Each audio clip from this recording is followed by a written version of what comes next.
वक्रतुंड महाकाय सूर्यकोटि समप्रभ निर्विघ्नं कुरु मे देव सर्वकार्येषु सर्वदा मूकं करोति वाचालं पङ्गुं लङ्घयते यत्कृपातमहं वन्दे परमानन्दमाधवम् तदारम्भो ब्रह्मणि सदां प्रत्युहतं तदारम्भे गम्भूरपदां शारदा शारदाम्बुज वदना वदनाम्बुजे सर्वदा सर्वदास्माकं सन्निधिं सन्निधिं प्रिया नमस्तस्मै भगवते नारदाय महात्मने कामक्रोधहीनाय पुरुषाणां प्रवराय गुरुर्ब्रह्मा गुरुर्विष्णु गुरुर्देवो महेश्वर गुरुसाक्षात् परब्रह्म तस्मै गुरवे नमः। कुण्डलिकावरदे हरिविक्रम श्री ज्ञानदेव पंढरीनाथ भगवान की जय जय रघुवीर समर्थ जय जय रघुवीर समर्थ जय जय रघुवीर समर्थ।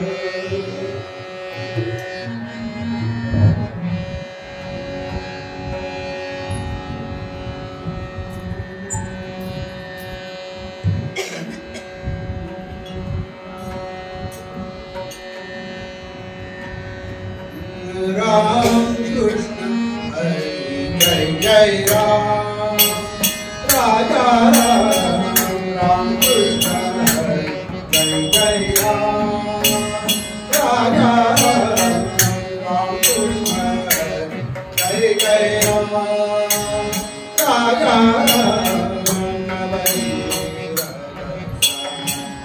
नवनीत प्रिय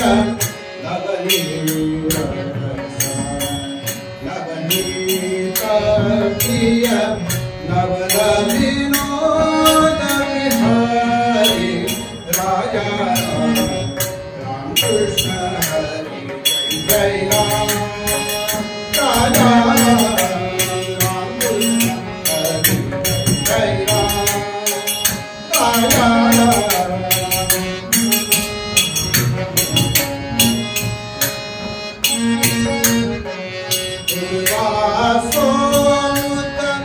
दुःख विमोचन दुर्वासोमुत दुःख विमोचन दुर्जन संगम हरे राजा दुर्जन संगम हरे राजा राम कृष्ण हरि जय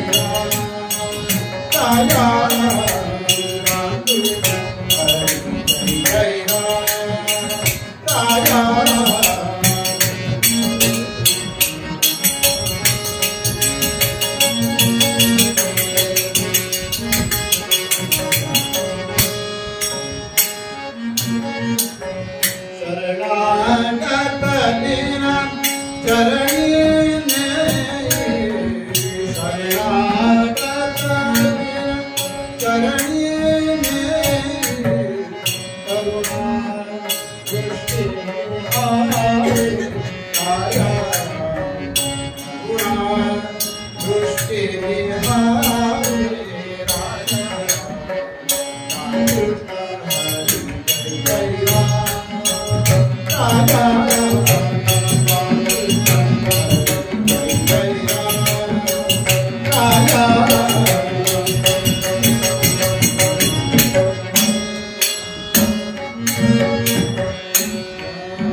Hare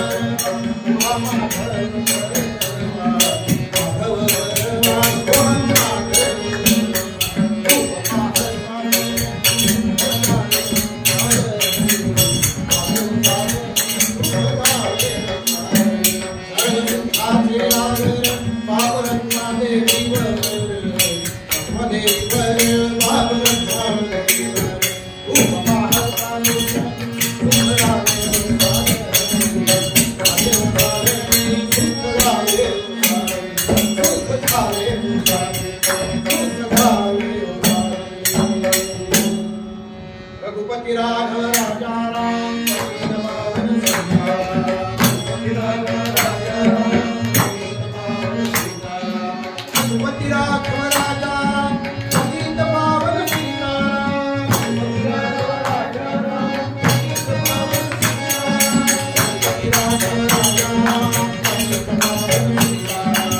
पति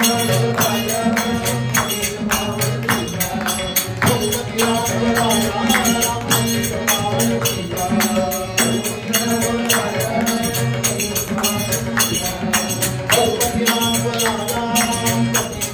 राजा राम पतित पावन राजाधिराज रामचंद्र महाराज की जय। जय जय रघुवीर समर्थ जय जय रघुवीर समर्थ।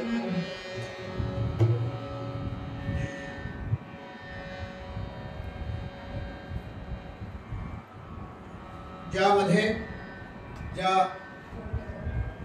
गावामध्ये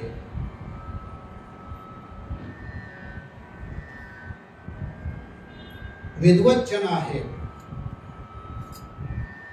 अशा ठिकाणी जाऊन आपण काहीतरी दिवे लावायचे किंवा प्रकाश पाडायचा। तो जो येणारा ताण आहे तो माझ्या एकूण शरीरावरती आपल्याला दिसत असेल। आशा करूया की तो हळूहळू कमी होईल। आमचे गुरुजी गुरुजन आणि तितक्याच प्रेमाने कौतुक करणारे पुरोहित बुवा स्वतः समोर आहेत। बाजूला तितकेच विद्वज्जन मुळेकर सर आहेत। आमची गोड कन्या दिवीच्या बाजूला आहे आणि तुम्हा सर्वांची श्रोते हो कीर्ती माझ्या घरी आपोआप आलेली आहे। तो म्हणाल बुवा चालत्या गावात तुम्ही असंच बोलत असाल, आमच्याकडे काय नव्याने सांगता, पण नाही, याला पुराव्याने साबित करण्यासारखी गोष्ट आहे। पुन्हा म्हणतात तसं पुराव्याने साबित कशी करायची तर माझ्या सौभाग्यवतींची इथे 2 कीर्तन झालेली आहे। कीर्तन ठरल्यापासून तिचा रोज माझ्या पाठीशी भुंगा लावलेला आहे। अभ्यास करून जा, लोक ऐकणारी आहेत असं गृहीत धरू नका लोकांना। कारण थोडासा आमचा स्वभाव पुरुषी स्वभावानुसार उडन खटोलागिरी करण्याचा आहे। वाटेल तसं जाऊ नका, नाहीतर नाही म्हणून त्यांना वेळीच सांगा, ते दुसरी व्यवस्था करते। अगं म्हटलं मुळात कीर्तन मिळत नाही, आलेलं कसं सांगायचं नाही म्हणून जे होईल त्याप्रमाणे करून येतो। आता काय असेल ते विषय असा आहे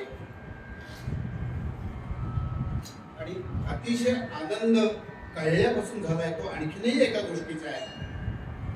पहा, मूलतः ऐकणारी लोक हल्ली कमी झाली, कारण याही परंपरेला पुरोहित बुवा थोडस गालबोट लागायला लागलेलं आहे असं आपल्याला पाहायला मिळेल। कशा अर्थाचं गालबोट? नाव घ्यायचं नाही कोणाचं, पण लोक कीर्तनाला जाऊन बसतात ते का 3 तास 2 तास हसायला मिळतं म्हणून जायचं। त्यासाठी हास्य जत्रा आहे ठेवलेली, त्यासाठी अनेक वेगवेगळ्या चॅनल्स वरती वेगवेगळ्या गोष्टी उपलब्ध आहेत। अशा पद्धतीने इथे येऊन टवाळा आवडे विनोद इतकी अवस्था त्याची करू नये अशी स्थिती आहे। ऐकायला कदाचित वाईट वाटेल, पण या गादीवरती उभी राहणारी मंडळी जेव्हा एखाद्या तो काहीतरी असं चमत्कारिक नाव सुद्धा खरंच येत नाही। इथे त्या बाई आम्हाला दिसल्या, सोडून देऊया, तुमच्या लक्षात आलं तर बघा, मला खरंच लक्षात येत नाही। तिथे ठिकाणी त्या घरामध्ये राहायचं आणि काहीतरी धांबड डिंगारो चाललेला, वाईट वाटलं, मनाला जीवालाही वाईट वाटलं। हरी थोडी मोठी मोठी मंडळी वाकू नका हो, नुसता नमस्कार करा। गादीचं महत्व आहे, कबूल आहे, पण वागताना बघितलं की आम्हालाच कसं वाटतं। तर हे सगळं पाहिल्यानंतर या गादीचं महत्व कमी होत चाललं का काय, अशी काहीशी स्थिती निर्माण झालेली आहे। एवढ्या मोठ्या संख्येने आपण उपस्थित झालात याचाच मोठा आनंद आहे। समवेत माझ्या बरोबर असणारे आमचे घोसाळकर सर मुद्दाम माझ्या समवेत इथपर्यंत आलेले आहेत.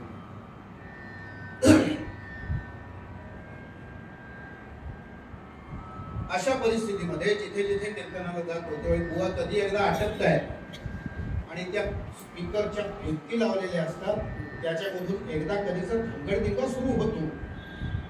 अशी काहीची स्थिती असते. त्या जन्म कीर्तन असली की अजूनच आनंद असतो. जणू काय तो जन्म कधी एकदा होतोय आणि ती फुलं त्या देवावरती एकदा फेकतोय अशी अवस्था झालेली असते. तरीही प्रत्येक वेळी प्रत्येक कीर्तनात जन्म कीर्तनामध्ये कीर्तनकार बुवा, मग आम्ही, आमची पत्नी, आमचे बुवा सुद्धा सांगत असतील जी फुलं हातामध्ये आहेत ती तशीच ठेवा, परमेश्वराच्या चरणावरती जाऊन मग ते अर्पण करा, त्यांचं दर्शन घ्या. आणि दर्शन म्हणजे काय? कुठल्याही ठिकाणाहून येऊन त्या परमेश्वराच्या पायापासून डोक्यापर्यंत कुठेही हात लावायचा आणि नमस्कार करायचा कुठली पद्धत आहे बाबा? पूर्वी गाभारात एवढ्या करता ठेवलेला होता, आत प्रवेश नसे कोणाला, जायचंच नाही अजिबात. काही शुचिरभूतता किंवा काय आहेत की नाही गोष्टी, लांबून दर्शन घ्या, नमस्कार करा, ठीक आहे. देवाच्या पायांना हात लावताय, बघायला सुद्धा ते खरंच किळस म्हण वाटतं असं मी म्हणेन. गादीवरती उभा लांबून दर्शन घ्या, काय तुम्हाला काय बरं. पुढच्या भागातला मुद्दा थोडा पटकन पुढे आला, काय मागायचंय ते मागा, पण लांबून मागा. काही त्याच्या काही शुचिरभूतता आहेत, त्या काही गोष्टी सांभाळायला हव्या, त्या काही सांभाळल्या जाताना दिसत नाही, त्यावेळी वाईट वाटतं. आणि अशा वेळी अशा इतक्या सुंदर आणि पुरातन मंदिरात आल्यानंतर, कारण स्वतः ज्ञानेश्वर महाराज, निवृत्ती महाराज दर्शनाला या ठिकाणी किंवा एक वास्तू चालू असताना मी चुकत नसेल तर येऊन गेलेले आहेत, अशी ख्याती कानावरती आली. काही म्हणत निघाल्यापासून सुद्धा असं कुठेतरी वेगळ्याच वर्णन नाही करतायत, पण अशा स्थितीमध्ये गेल्यासारखं वाटतं. आणि तिथे आमच्यासारख्या पामराला उभं राहायची संधी आज आपण सर्वांनी दिली.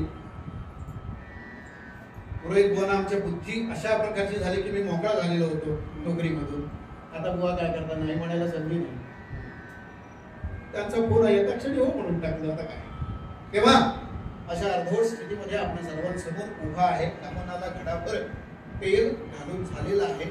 थोडंसं सहाय्य कागदाचं घ्यावं लागतं, इथे क्षमा असावी असं म्हणतो, कारण रसभंग होऊ नये हा त्यामागचा उद्देश असतो. असो,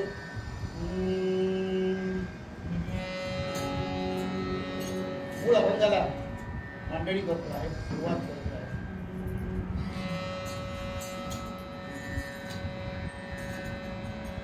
साधा सोपा अभंग घेतलेला आहे. निष्ठावंत भाव भक्ताचा स्वधर्म, निष्ठावंत भाव भक्ताचा स्वधर्म, हे वर्म चुको नये, हे वर्म चुको नये. निष्ठावंत भाव भक्ताचा स्वधर्म, निष्ठावंत भाव भक्ताचा स्वधर्म.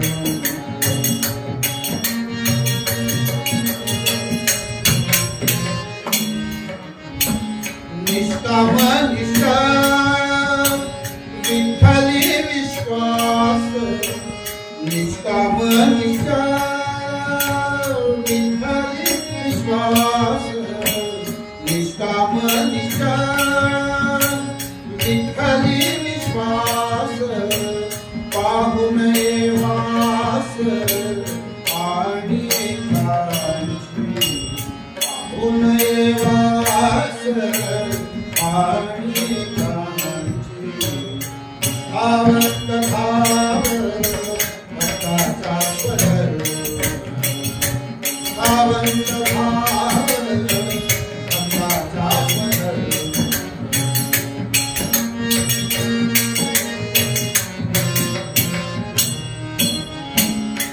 तुका म्हणे ऐसा कोणे कृपेशीला तुका म्हणे ऐसा कोणे कृपेशीला नाही ऐकियेला ऐसा नाही ऐकियेला ऐसा भावंत भाव भक्ताचा भावंत भाव भक्ताचा भावंत भाव भक्ताचा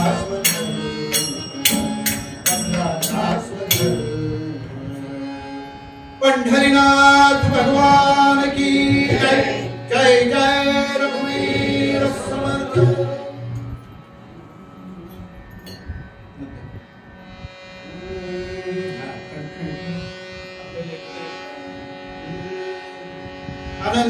अनन्याश्चिन्तयन्तो मां ये जनाः पर्युपासते तेषां नित्याभियुक्तानां योगक्षेमं वहाम्यहं।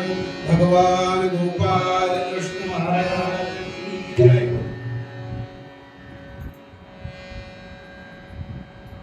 पुण्याच्या नारद मंदिर संस्थेचे आम्ही विद्यार्थी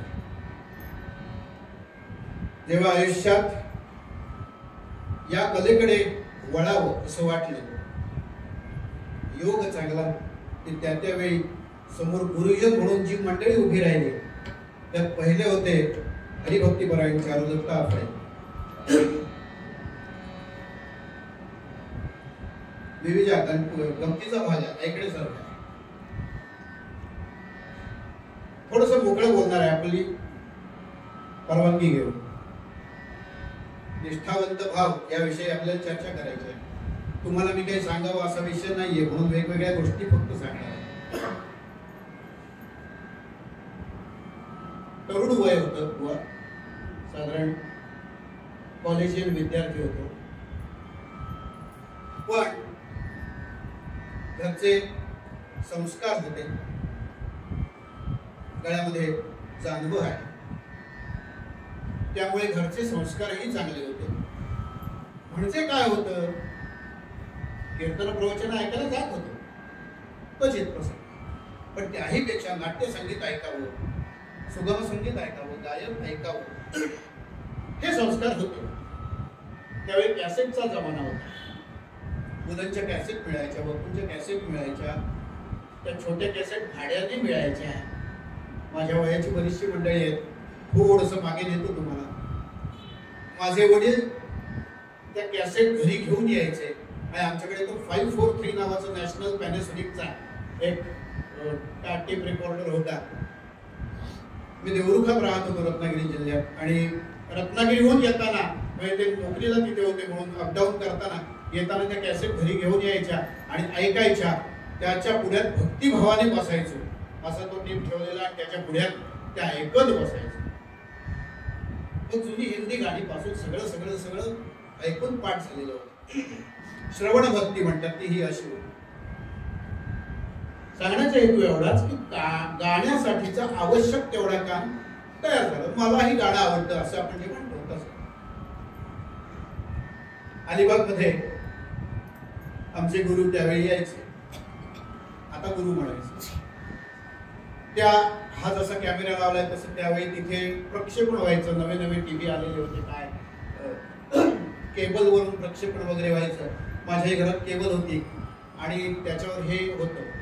तर कुणाच्या तरी गावात छोटंसं गाव आलं आणि चर्चा अशा व्हायच्या की बुवा आले चांगले, गातात चांगले, एवढा शब्द महत्वाचा होता, बाकी काय आपल्याला माहिती। सांगू का नको अशी परिस्थिती, पण तरी सांगतो आता तुमच्याशी बोलताना। थोडं मोकळं केलंय परमेश्वराने, का माहिती नाही।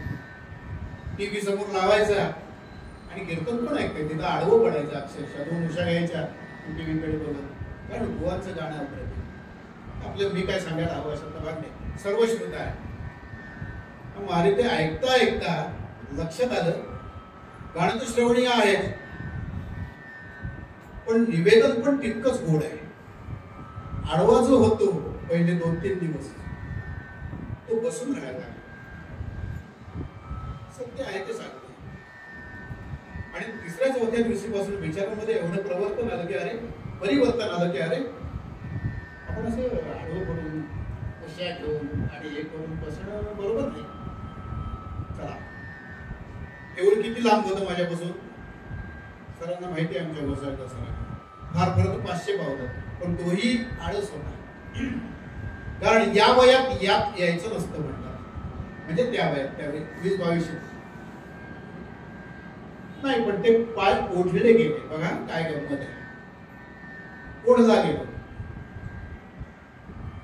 पहिल्या दिवशी सगळं आठवतंय म्हणून सांगतोय. समोर लांब बसलो आणि ऐकलो. अप्रतिम, अतिशय सुंदर. काय मी वर्णन करावं असा विषयच नाही. ऐकलं सगळं. 9 दिवस म्हणजे पुढे 9 दिवसांचा तो कार्यक्रम. नवमीच्या आधीचे गुढीपाडव्यापासून. आणि 9 दिवस पूर्ण झाले आणि असं वाटायला लागलं मलाही करता येईल, कदाचित मी करू शकेन. कदाचित ऐकलेलं एवढं गाणं मला म्हणता येतंय, मग मी हे करू शकेन की काय. शेवट बुवांचा जायचा दिवस आला त्यावेळी ते गाण्याचा कार्यक्रम करत असत. ललिताच्या कीर्तनाऐवजी नाट्यसंगीताचा कार्यक्रम बदल काय कर. तोही कार्यक्रम संपला आणि एवढ्या विद्वान माणसा बोलायचं सुद्धा धाडस नव्हतं. समोर जाऊन म्हणावं की आम्हाला तुमच्याकडे यायचं शिकवायला का. खरंच भीती वाटत होती. गेलं ते वर्ष तसंच गेलं आणि मग ती सुळबुळ आणि सुटफूट लागून राहिली होती. दुसऱ्याही वर्षी ते आले. दुसरंही वर्ष ऐकायला गेलो. छान. आता कीर्तन काय आहे तिथपर्यंत समजण्या एवढी कुवत निर्माण झाली. पूर्वरंग म्हणजे काय, उत्तर रंग म्हणजे काय, आर्या साकी दिंडी हे कानावर पडायला. ह्या वृत्त प्रकारांना असं म्हणतात असं माहित नव्हतं, पण ते कानावर पडायला लागलं. म्हटलं हा छान विषय आहे. तिसऱ्या वर्षी, आता पुढच्या वर्षी ते येणार नाही तसं कळलं. शेवटच्या दिवशी घाबरत जाऊन बसलो आणि बुवांना म्हटलं, बुवा मला हे कीर्तन शिकायची इच्छा आहे, तुम्ही शिकवाल का.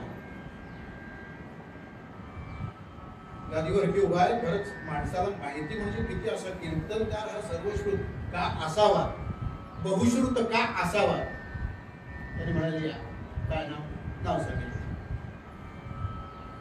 1 मे पासून वर्ग सुरू होता. वासंतिक वर्ग असं त्याला म्हणतात. नारद मंदिरामध्ये यायचं, पुण्याला यायचं. तिथून तुम्ही शिक्षक आहात. 1 तारखेला सकाळी रिझल्ट लावा.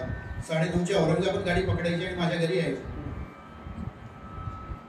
नाही मग इथपर्यंत ठीक आहे, तुम्ही शिक्षक आहात इथपर्यंत ठीक आहे, पण 1 तारखेला रिझल्ट लावायचा आणि 9:30ला औरंगाबाद गाडी पकडायची, म्हणजे अलिबाग औरंगाबाद पकडायची आणि पुण्याला यायचं. इथपर्यंतची सगळी माहिती त्या माणसाला होती. थोडासा एकेरी उल्लेख होईल कदाचित, पण माझ्याही पेक्षा ते 6 महिन्यांनी लहान आहे. पांडुरंग हरी वासुदेव भेटलो, बोललो, सगळं झालं आणि तिथून जी सुरुवात झाली त्या अल्पमतीने आजपर्यंत उभं राहणे एवढी तयारी झाली. याचा आनंद वाटला. पुढची परत सलग 5-6 वासंतिक वर्ग तिथे केले. रायगडची पताका सुद्धा 1 वर्ष लावली, म्हणजे तिथे ती स्पर्धा होत असेल, त्यात नंबर काढले जात असेल, त्यावेळी 1 नंबर मिळाला. असो, हे सगळं धन्यवाद. हे सगळं सांगण्याचा उद्देश काय आहे तर ती निष्ठा जी आहे ती तिथून सुरू झाली. हो, बाकी काय. कुंडली कवरदा या कोणत्याही गोष्टीविषयी निष्ठा असेल तरच आपण पुढे जातो ना. आम्हालाही वाटतं होतं आपला आला पाहिजे, किती छान वाजतं गाणं, होत नाही. रोज त्याच्यावरती किमान तुम्हाला 1-1.5 तास काढला पाहिजे, तेव्हाच त्या गोष्टी थोड्याशा समजायला लागतात. याची तर अगदी लहानपणापासून थोडीफार माहिती झाली तेव्हापासून पाहतोय. हे तर या विषयावरती प्रभुत्व या वयात तयार करून घेतलेलं आहे. मला अजूनही तो तबला लागलेला समजत नाही, पण तिने सांगितलं अर्धी पट्टी कमी करायची. MA संगीत आहे ना, MA संस्कृत आणि संगीतामध्ये पण विषय काय पाहिजे. निष्ठा ही एवढीच पुरेशी आहे सांगण्यापुरती. आता बरीचशी उदाहरणं त्याविषयी देता येतील नाही अशातला भाग नाही. सांगायचा मुद्दा आहे तो इथपासून की नारद मंदिरात शिकायला गेल्यानंतर त्यांनी त्याचा जो काही भाग आहे तो शिकवला. त्यात ही गोष्ट आवर्जून सांगितली पुरोहित तुम्हाला एक आठवण देतो. नित्याचा जो अभंग तुमचा मूळ अभंग सांगून झाल्यानंतर सूत्र श्लोक सुद्धा म्हटला गेला पाहिजे. अनेक बुवा कीर्तनकार आपण ऐकत असाल सूत्र श्लोक घेत नाही. सूत्र श्लोक म्हणजे काय हो महत्व नेमकं त्याचं? गुरुजींनी समजावून सांगितलंय. ते अशातला भाग आहे.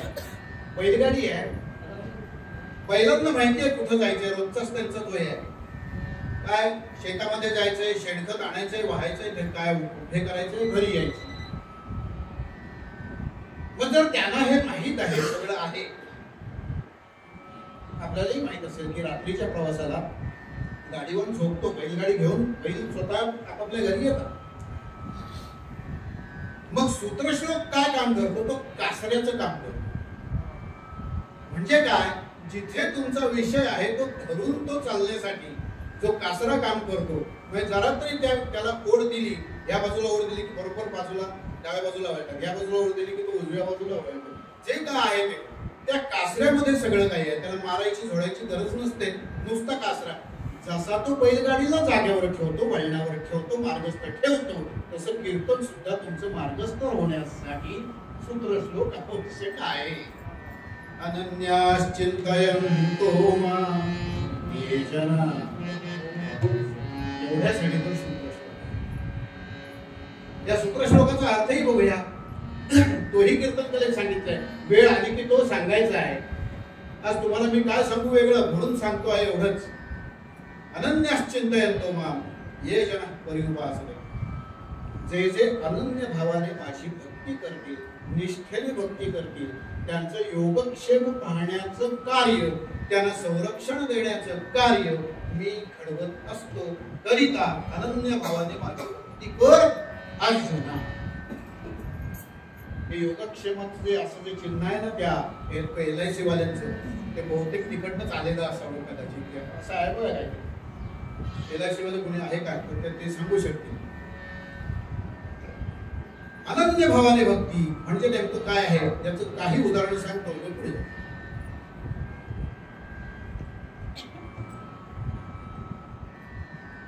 एक वणवा लागला एका जंगलात. या वणव्यामधून अनेक पक्षी उडून जात आहेत. कारण तो आता वणवा आपल्याला संपवेल अशी परिस्थिती निर्माण झालेली आहे. आकाश सदैव पळतात. त्यावेळी एक भगवी वस्त्र घातलेला साधू सुद्धा तपश्चर्येला कदाचित बसलेला असेल. तो वणवा पाहून तोही उठून आता पळायला लागतो की अरे बापरे माझं काही खरं नाही. जाता जाता एका ठिकाणी सगळे पक्षी उडून पळतात, सगळे प्राणी उडून पळतात, म्हणा धावत सुटले काय असेल ते. हाही धावता धावता बघतोय एका झाडावरती एक गरुड पक्षी वयस्क झालेला पण तो बसलेला आहे.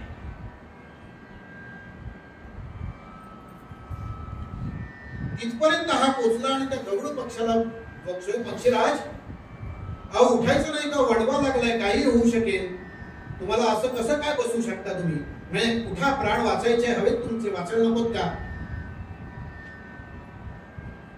जे श्रद्धावान नाहीत ते एवढा प्रश्न नक्की विचारतात. माणूस काय गरुडाशी बोलेल का? दृष्टांत एवढंच लक्षात ठेवायचं.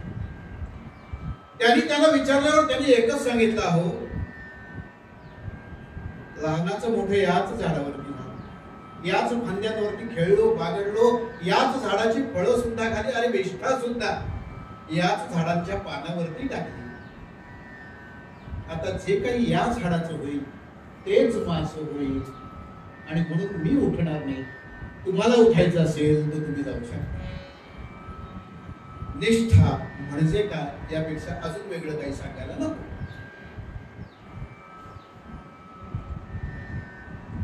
त्या गजांमध्ये सावरकर आतल्या बाजूला आहे. पत्नी बाहेर भेटायला आले यमुना. सावरकर म्हणतात आयुष्यात यमुने तुला मी काहीही देऊ शकलो नाही. माई म्हणायचे माई मी तुला आयुष्यात काहीही देऊ शकलो नाही. संसाराला येताना किती मोठी मोठी स्वप्न पाहून आली असशील तू, पण एक गोष्ट लक्षात घे म्हणाले, आहार निष्ठा निद्रा भयमैथुनंच सगळं काही सगळे संसारी लोक करत असतात. याहून करावे विशेष तरीच म्हणवावे पुरुष. आयुष्यामध्ये जे जे काही संसार लोकांनी केले त्याप्रमाणेच जर मी संसार करून राहिलो असतो तर मी वेगळं काय केलं असतं. आणि म्हणून म्हणाले, बाई मला अतिशय वाईट वाटतंय, कारण माझं ठीक आहे पण माझ्या बरोबर मी तुझ्या मनांचा, तुझ्या विचारांचा, तुझ्या स्वप्नांचा चुराडा केला असेल. यमुनाबाई काही बोलल्या नाहीत. गजांच्या खाली तळाशी पाय दिसत होते, पटकन खाली वाकल्या. पाय धरण्यासाठी गजातून हात घातला. सावरकर पटकन मागे म्हणाले, आता काय करतेस, माझे पाय धरावे अशी माझी लायकी नाहीये. नाही म्हणाली,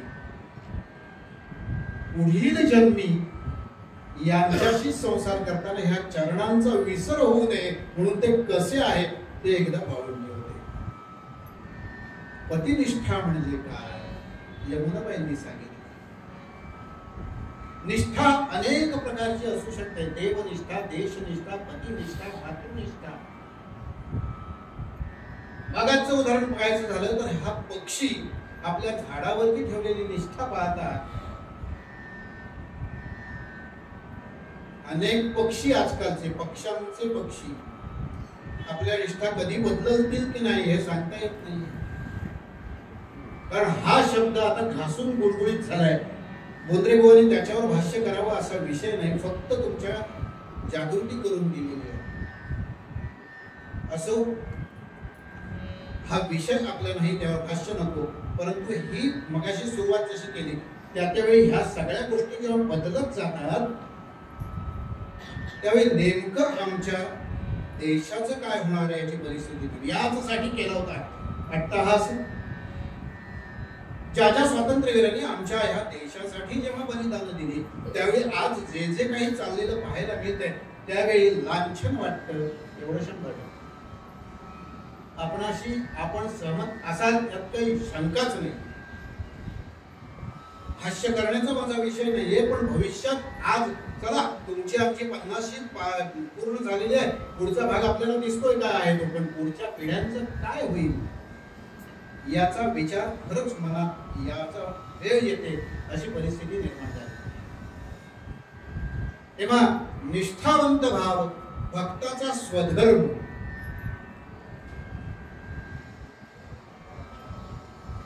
इलेक्शनला उभं राहायचं असेल तर त्या प्रत्येक उमेदवाराला एक काहीतरी आचारसंहिता असावी लागते.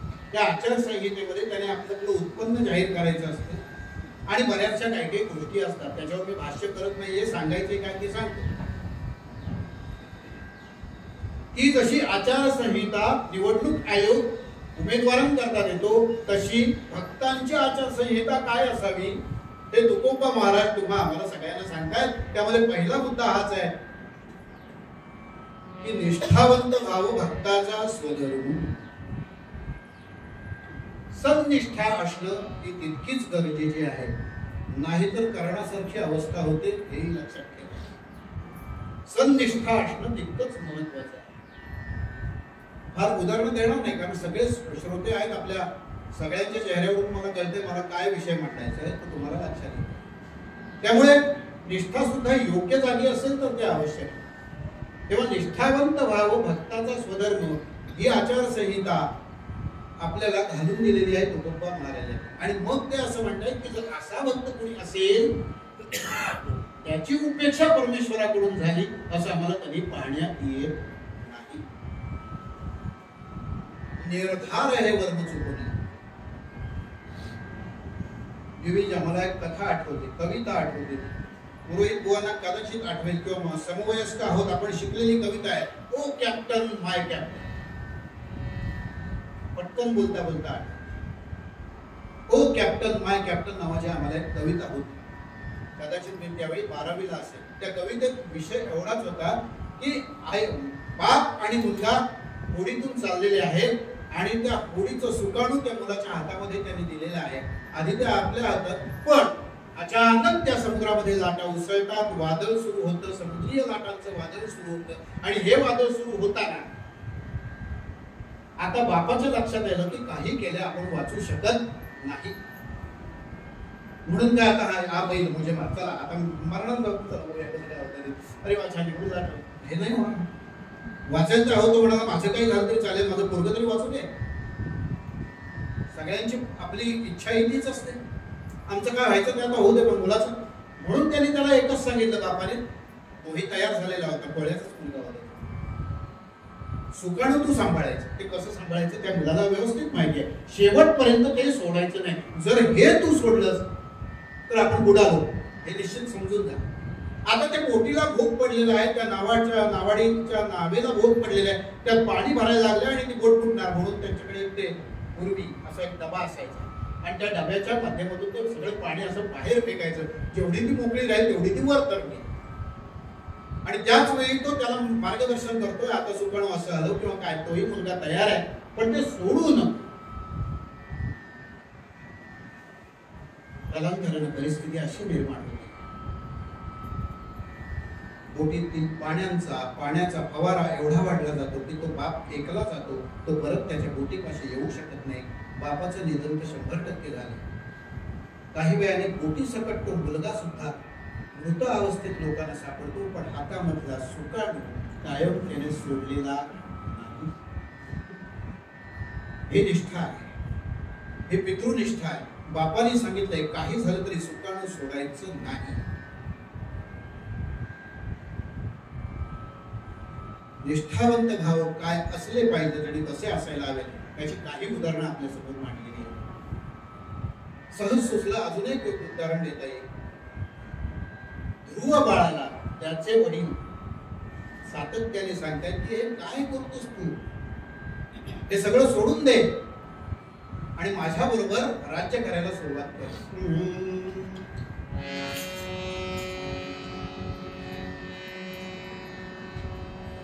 सुंदर एक पद आहे आपल्यासाठी सादर करतोय.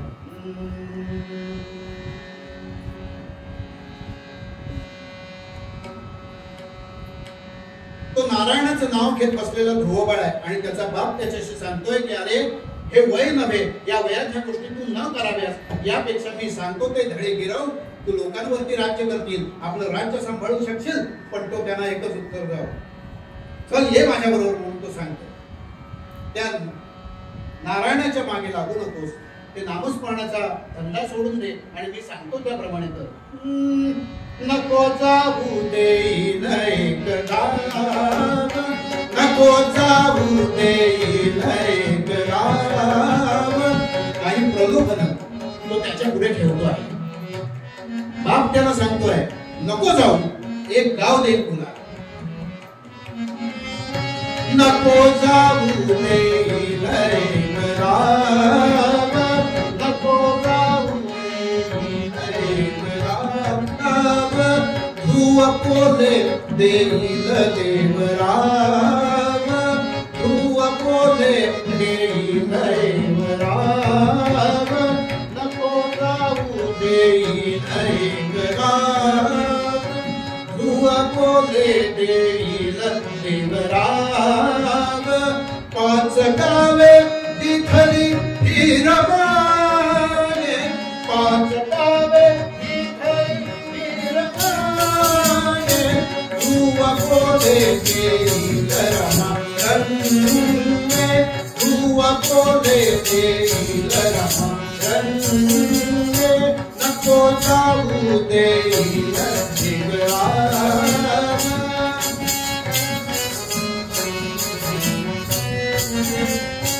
नको जाऊ देईल एक देश. प्रलोभन वाढवत चाललाय. नको जाऊ देईल एक देश. ध्रुव पोले देईल जगदीश, ध्रुव पोले देईल जगदीश. अर्धराज्य दिधले वीरमाने, अर्धराज्य दिधले वीरमाने. ध्रुव पोले देवास लाज माझी, ध्रुव पोले देवास लाज माझी, लाज माझी, लाज माझी. प्रलोभनांची संख्या वाढवत चला. एक गाव, नंतर म्हणाला 5 गावं, नंतर म्हणाला अर्ध राज्य. तरीही ध्रुवाने आपलं काम काही सोडलं. निष्ठांचे अनेक प्रकार, ज्याविषयी बोलावं तेवढ्यातला भाग थोडा आहे. स्वामी काज गुरु भक्ती ही सुद्धा एक निष्ठा आहे. काम आणि काज यातला फरक आहे. लक्षात घ्या, काम आणि काज. गुरुजींचं एखादं काम करणं वेगळं. उदाहरण त्याला सांगितलेलं आहे. गुरुजी रस्त्यातून जाताना दिसत आहेत, विद्यार्थी समोर उभा आहे, खूप ऊन आहे. तो त्यांच्यापाशी जातो, त्यांना विचारतो, गुरुजी कुठे निघाला? ते म्हणाले, मी अमुक ठिकाणी चाललो. हा घरातून जातो, छत्री आणून देतो. ठीक आहे म्हणजे ही घेऊन. चांगलं केलं का, योग्य केलं का, अयोग्य केलं, योग्य केलं. हे झालं काम. आता काज म्हणजे काय? गुरुजी छत्री सकट पुढे गेले, दुसरा विद्यार्थी मध्ये भेटतोय, तो थांबवतो, नमस्कार करतो. गुरुजी म्हणाला, कुठे जात आहे, काय चाललंय? नाही अशा अशा ठिकाणी या कामासाठी जायचंय. तो त्यांना घरी बोलावतो, आपल्या घरात बसवतो, पाणी प्यायला देतो, सगळं काही देतो. तुमचं काय काम आहे ते मला सांगा, मी करतो. याला म्हणायचं काज. मनातली इच्छा ओळखून त्याप्रमाणे कार्य करणं ही संनिष्ठा ठरते. आणि जर नुसतंच तुम्ही करत असाल तर तो एक विश्वास ठरतो. आणि आज आमचं सगळाच काय विद्यार्थी वर्ग अशाच प्रकारे आम्हाला दिसतो. आमचे गुरुजी आम्हाला दिसले कधी रस्त्यातनं चालताना किंवा काय, तर पळता भुई थोडी व्हायची. याचा अर्थ काय आम्ही अभ्यास करत नव्हतो का? असं नाही. याचा अर्थ एवढाच, तर तितकाच आदर, भीतियुक्त आदर ज्याला म्हणतात, तो आमच्या मनामध्ये कायम होता. तुम्ही काय वाईट विद्यार्थी होतात का? अशातला भाग नाही. पण ते दिसल्यानंतर पळता होई थोडी, दिसूया नको असं व्हायचं. आणि जेव्हा आज आम्हाला हे दिसतं चित्र की कुठेतरी रस्त्यातून जात असताना एखाद्या हातगाडीवरती मुलं वडापाव खाताना दिसतात आणि जातात, सर तुम्हाला देऊ का? तुम्ही हसताय सगळे, हे सत्य आहे की नाही मला सांगा. आता ही भीती निघून गेली. आमचे गुरु, माझे गुरु वगैरे वगैरे. कदाचित त्याला अनेक कारण असतील, नाही अशातला भाग नाही. परंतु आमच्या मनात जो आदर होता तो आजच्या पिढीमध्ये दिसत नाही. ही मात्र नोंद घेण्यासारखी गोष्ट आहे. का हे बदलत चाललंय, याच्या मागे किती कारणं आहेत किंवा काय, तो एक मोठा आणि संशोधनाचा विषय कदाचित ठरू शकेल. आणि म्हणून यावरती अधिक भाष्य न लगे असं मला वाटतं. मग हे सगळं करत असताना या संनिष्ठा ठेवायच्या असतील तर तुकोबा आणखीनही एक गोष्ट सांगताय, किंवा अनन्याश्चिंतयन् तो मां ये जनाः पर्युपासते. फक्त माझा विचार करा अनन्य भावाने. रात्रीचा दिवस कशाचाही विचार न करता फक्त नामस्मरण करा, एवढंच सांगणारे परमेश्वर म्हणतात. हरि भजना वीणकार, हरि भजना वीणकार, घालू नको रे. हरि भजना वीणकार, घालू नको रे. हरि भजना वीणकार, घालू नको रे. गोरीच्या सापा घेऊन खावा, गोरीच्या सापा घेऊन खावा. हेती नाही जीवाचा, हेती नाही जीवाचा. अंतरीचा प्यार दिवा, मारवू नको रे. हरि भजना वीणकार, घालू नको रे. हरि भजना वीणकार, घालू नको रे. हरि भजना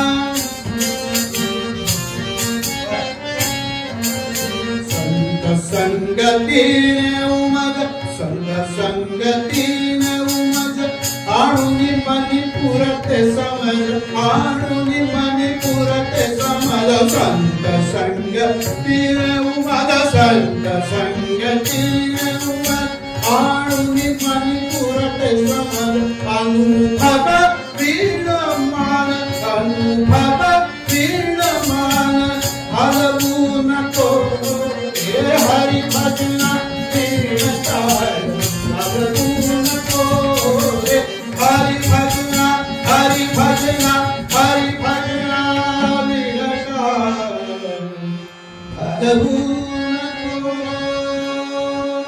पंढरीनाथ भगवान. साधा सोपा आणि उत्तम उपाय फक्त नामस्मरण करणं. उठता बसता जेवता खाता पिता नामस्मरण करा. रती सह्येवरती सुद्धा नामस्मरण करा असं म्हटलेलं आहे. पण तेही नामस्मरण नको. कसं? अलीकडे सगळ्यांकडे यंत्र आलंय. किती नामस्मरण केलं? श्रीराम जय जय राम. किती? 722. श्रीराम जय राम 723. श्रीराम मोजलं की फुकट गेलं राव. काय करता? किती खराब. त्याची नोंद तिकडे आहे हो. काही काही उदाहरण तुम्हाला सांगतोच.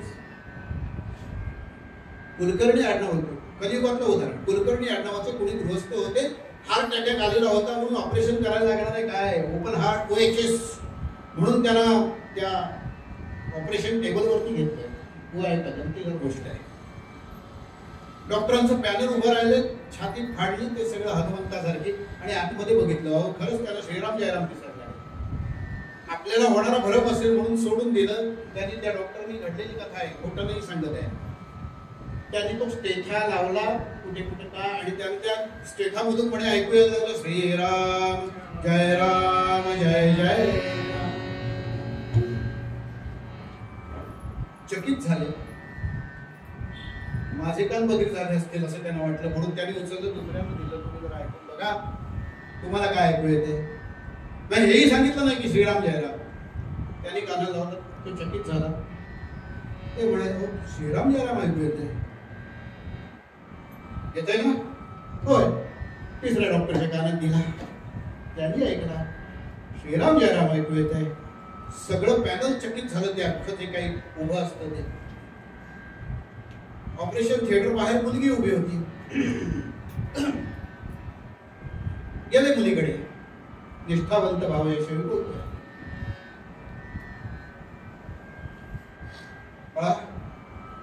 हे असं आम्हाला ऐकू येते. मुलीची काय रिएक्शन असेल? काय मिळालं ते सौंदर्य स्पर्धेत मिळाल्यावर जे करतातच काय नाही. तिला तसलं काहीच झालं नाही. ती म्हणाली हो का? काय ऐकू येतं? श्रीराम जयराम ऐकू. बरोबर येणारच काय म्हणे. स्टेथामधून हे नसतं. मला माहिती आहे म्हणाल. ती सुशिक्षित होती. बाबांच्या वयाच्या 3ऱ्या वर्षापासून श्रीराम जयराम नामस्मरण करतायत. आयुष्यभर रंध्रात रोमात रक्ताच्या थेंबात उतरलेला आहे. तुम्हाला निश्चितपणे ऐकू येणार आहे. वेगळं काही मला वाटत नाहीये. कलियुगातली गोष्ट आहे. बरोबर. काय 13 लाख नाम जप झाल्यानंतर म्हणे श्रीराम समोर उभा राहतो. जर आम्ही मोजत असू 13 लाख झाले का आणि आता तयारी करायला घ्या बरं का. 13 लाख व्हायला आले. सगळं घर स्वच्छ करा. राम येतील समोर. अजिबात येणार नाही. विश्वास सोडूनच द्या. मोजून काही करत असाल तर ते होणार नाही. अजूनही अनेक उदाहरण सांगतो. विठ्ठल रखुमाई समोर जायचंय.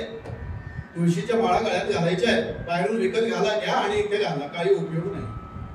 स्वतः मेल्याशिवाय स्वर्ग दिसत नाही. अहो असं जर म्हण असेल तर इथे स्वतःचं नामस्मरण तेवढं झालं शिवाय तो प्राप्त होईल का? तीही शक्यता नाही.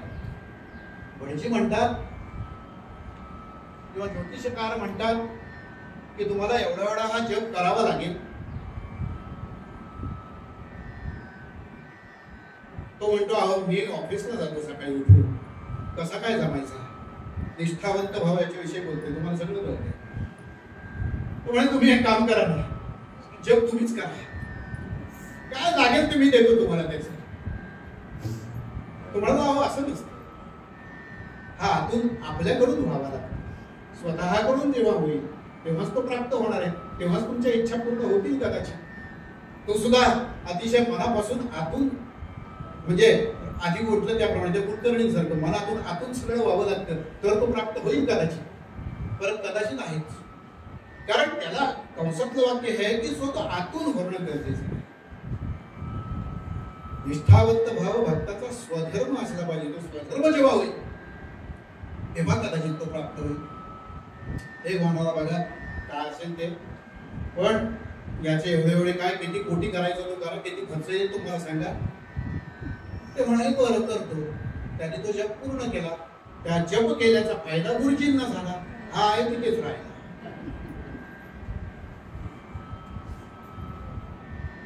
ह्या ज्या आजकालच्या सोयी झालेल्या आहेत ना, या सोयी ज्याला अर्निंग करायचे त्याच्यासाठी झालेल्या सोयी आहेत, तुमच्या आमच्यासाठीच्या नाही.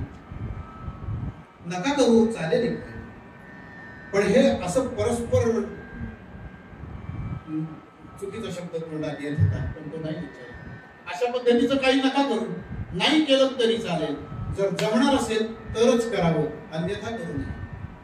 मग असा जो कोणी भक्त असेल की जो सन्निष्ठेने माझी सेवा करेल त्याचं योगक्षेम मी पाहीन.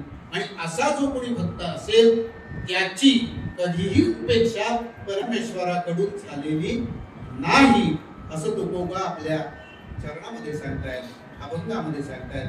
तो एकदा गाऊया, पूर्वरंगी इथे थांबवूया. आणि मग अशी सेवा कुणी केली, अशी सन्निष्ठा कुणी राखली, अशा प्रकारचा एक उत्तर रंगातला छोटासा कथापद गाऊया आणि मग उत्तर रंगाकडे वळूया.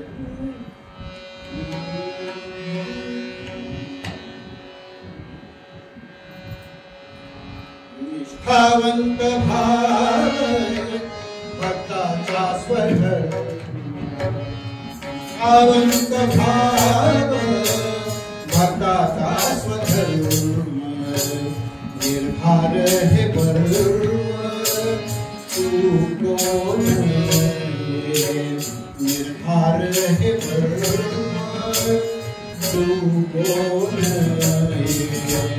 निष्ठावंत भाव भक्ताचा स्वधर्म, निष्ठावंत भाव भक्ताचा स्वधर्म, निर्धार हे पर्व.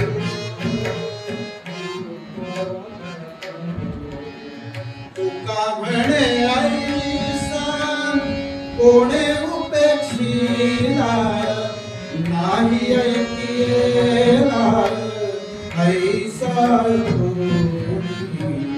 निष्ठावंत भाव भक्ताचा स्वधर्म, निष्ठावंत भाव भक्ताचा स्वधर्म, भक्ताचा स्वधर्म, भक्ताचा स्वधर्म. कुंडलिकावरती हरी विठ्ठल श्री ज्ञानदेव तुकाराम पंढरीनाथ भगवान की जय. जय जय रघुवीर समर्थ, जय जय रघुवीर समर्थ, जय जय रघुवीर समर्थ. माझं गाणं सहन करताय, काही चांगलं कानावरती पडू द्या म्हणून माईक इकडे सोडतो.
श्रीराम.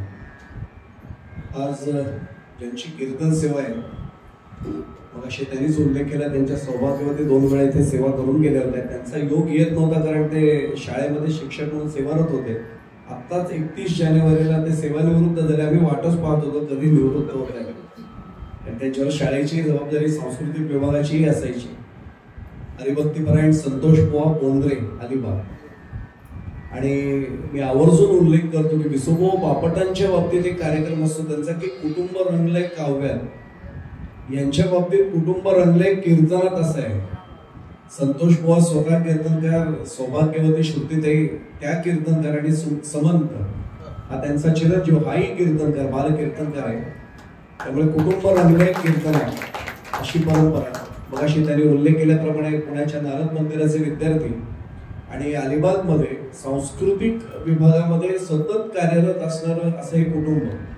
त्यामुळे रायगड कीर्तन संकुल, सोहम समूह, कर्जत आणि विठ्ठल संस्थान की ज्याचा मगाशी आपणही उल्लेख केला, अत्यंत पुरातन आणि पवित्र असं देवस्थान आहे. आणि हे देवस्थान गोवा मुद्दामून सांगतो दरवेळी प्रत्येक कीर्तनकारांना, आमच्या सगळ्यांच्या मागे खंबीरपणे उभं असलेले विश्वस्त मंडळ असते.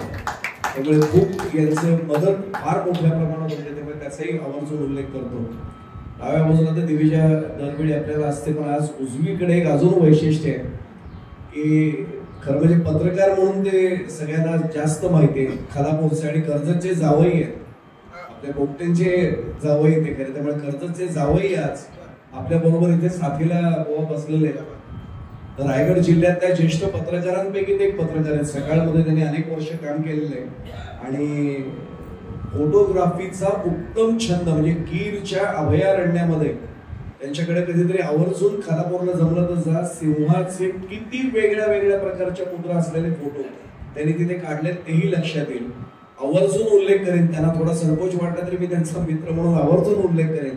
पंतप्रधान नरेंद्र मोदी, त्यावेळच्या लोकसभेच्या अध्यक्षा सुमित्राताई महाजन यांच्यासह पोलीस महासंचालक जे राज्याचे होते अरविंद इनामदार, त्यांच्याशी अगदी कौटुंबिक स्नेह सगळ्यांची आणि त्यांच्या कलेचं फोटोग्राफीचंही कौतुक अनेकांनी केलेलं. आज ते तबल्याच्या साथीला संगीत खूप रसिक आहेत, त्यामुळे त्यांचाही मनापासून कर्जतचे जावई असल्यामुळे आम्ही आपली जबाबदारी विशेष आपले जावई आहेत, त्यामुळे आज त्यांना विशेष नमस्कार. खरं तर पुढच्या महिन्यात ते रविवारची कीर्तन सेवा पनवेलच्या मनस्विताई गद्रे आपल्याकडे सादर करणार आहे. तर पुढचे सूत्र पुन्हा एकदा हरिभक्तीपरायण संतोष पवारकडे देतो. संतोष पवार, मी धन्यवाद शब्द कोरडा वापरत नाही, पण आमचा सोहम समूह आणि विठ्ठल मंदिर आणि आपला अर्थातच संकुल यांच्यातर्फे आपल्याला निश्चित नमस्कार. पुढचे सूत्र पवार.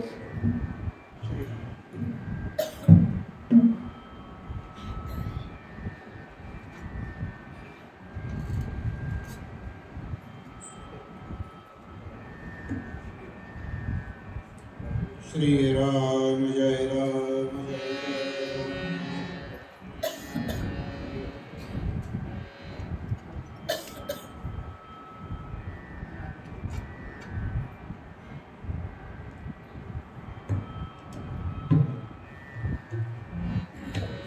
श्री विठ्ठल संस्थान सोहम समूह आणि आपण सर्व श्रोते, विशेषतः महिला मंडळी अधिक उपस्थित दिसत आहे.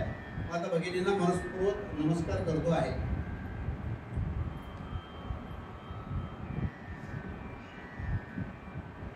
खरं सांगू, दर्जेदार उत्तम श्रोता मिळणं हे कुठल्याही कलाकाराचं भाग्य असतं. पत्नीने वर्णन केलेलं होतं, इथे आल्यानंतर समाधान वाटलं. आपण सर्वांना बघून अतिशय आनंद होतो आहे. आपण शांतपणे जी काय तोडकी मोडकी आमची सेवा आहे तुम्ही मान्य करून घेत आहात याचा आनंद आहे. मनपूर्वक सांगतो, संस्कारांचं बीज जेव्हा अशा प्रकारे पेरलेलं असेल, आपल्या आई वडिलांची पुण्य आहे म्हणून अशा ठिकाणी आपल्याला यायला मिळतं आणि या ठिकाणी जावं असं वाटतं. इतकी मोठी परंपरा ह्या मंदिराला आहे आणि इतकीच सुंदर व्यवस्था आहे. अनेक ठिकाणी अनेक देवळांमध्ये जाऊन पाहायला मिळतं. विदीर्ण अवस्था असते, असो त्यावर भाष्य करत नाही, पण इथे आल्यानंतर खऱ्या अर्थाने समाधान वाटलं. आता वाहनातून आमच्या जाताना आमचे मित्र आणि मी याच्यावरती चर्चा होणार आहे 100%. सर म्हणाले थोडंसं बोलतो जास्त, पण तरी सुद्धा क्षमा असावी. अनेक विविध संस्थांमध्ये मीही कार्यरत आहे. अलिबागची जुनी सर्वात संस्था डोंगरे हॉल वाचनालय याच्या मंडळावरती गेली 15 वर्ष सेक्रेटरी म्हणून मी कार्यरत आहे. मी पण नाहीये सांगत, सांगण्याचा हेतू सांगतोय की तिथे असलेलं कार्य आणि इथे होत असलेलं कार्य हे नजरेत भरण्यासारखं आहे. स्वतः अध्यक्ष उभा राहून त्याच्यावरती चढून सगळ्यांना मला कोणी गंमतच वाटली. आमच्याकडचे अध्यक्ष वगैरे सगळी मंडळी पुढच्या उभवायला बसलेली असतात. काही काय म्हणायचं न शोभणारे शब्द वापरले तरी चालते, खऱ्या अर्थाने कळतं. कॉफीचा कप कधी येतोय याची वाट पाहणारी मंडळी आहे. आणि इथे आल्यानंतर हे वेगळं चित्र बघितल्यानंतर खऱ्या अर्थाने समाधान वाटतं. आम्हाला अजूनही काय वाटत नाही. सतरंच्या अंतरणीपासून त्या उचलून परत जागेवर ठेवण्यापर्यंत सगळी कामं करायला काही मुळात ती कामच नव्हे. आपलं घरचे कार्य, एकमेकांचे आभार कधी मानायचे, परत कोणी आले तर मानायचे, म्हणून तुम्ही मानले नाही ते योग्य आहे. कधीही हात मारावा आम्ही येणार आणि तुम्ही आमच्याकडे तेवढ्याच आदराने आणि प्रेमाने यावं. आणि ह्या मंडळीचं पुरोहित मंडळीचं प्रेम आमच्यावरती आहेच. सुदैवाने कुठली पुण्य आहे आमच्या पाठीची मला माहिती नाही, पण हे सातत्याने असतात. विद्वान मनुष्य आपल्याला माहिती आहे, त्याबद्दल काय बोलायला नव्हतं, तरी फोन केला आणि काय चौकशी केली, काही माहिती विचारली तर लगेच सांगणार असं आहे बघा. पण त्यांचं मूलतः स्वभावच नम्रतेचा आहे. त्यामुळे बघा मला असं वाटतं तुम्ही जरा चेक करा कुठेतरी सापडतो का बघा वगैरे वगैरे, तुम्हाला माहिती मी वेगळं काही सांगायचं. आम्ही मनाशी ठरवून सुद्धा असा नम्रपणा आमच्याकडे येत नाही. कारण अरेस कार्य करायची पहिलेपासूनची वृत्ती आहे. कीर्तन आता करायला लागल्यानंतर आता जरा असं होतं, पण जर लगेच स्वतःला खाली अरे अरे अरे अरे आपण म्हणून ते स्वतःला खाली आणावं लागतं. ठीक आहे, एवढाही बदल काही कमी आहे असं तर मला वाटत नाही. अंगावरच जायचं असं कुंडली गवरदा आपला सर्व श्रोत्यांचे पुन्हा एकदा मनपूर्वक आभार मानतो. अशा ज्या गोष्टी बोलायला लागलो तर बरंच काही काही बोलता येईल. कारण खरंच सांगतो म्हणजे आत्मस्तुती कदाचित होईल, पण वयाच्या 12-13 वर्षापासून सामाजिक कार्यात सार्वजनिक कार्यात सातत्याने वावरतो आहे. संवेदना नावाची माझी स्वतःची मी एक संस्था निर्माण केली.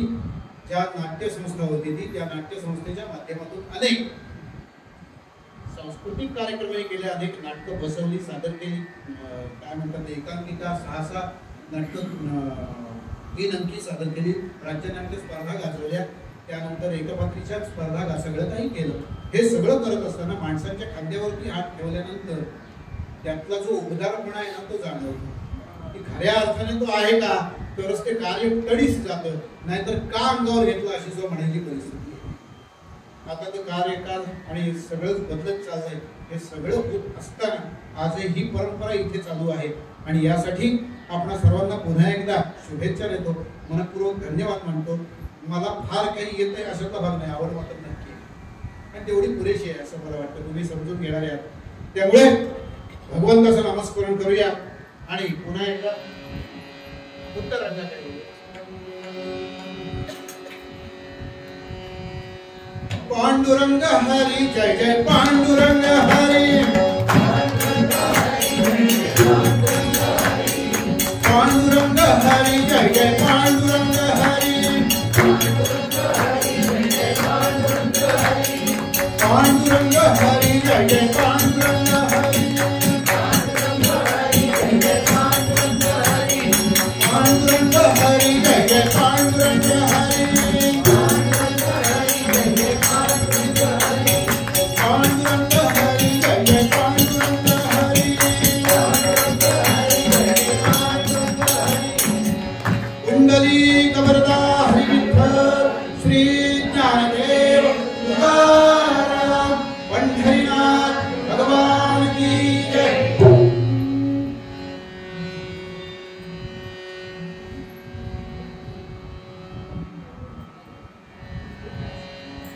देवीच्या तुझ्यासारखी आमची सुरांवरती हुकूमत नाही, त्यामुळे ते आठवावं लागतं. कुठे आहे ते पकडते का बोलूया असं करावं लागतं.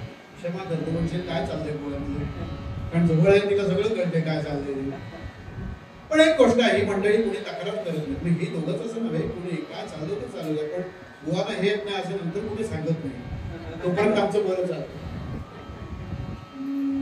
अवघे गरजे पंढरपूर, अवघे गरजे पंढरपूर, चालला नामाचा चालला नामाचा. अवघे गरजे पंढरपूर, अवघे गरजे पंढरपूर, चालला नामाचा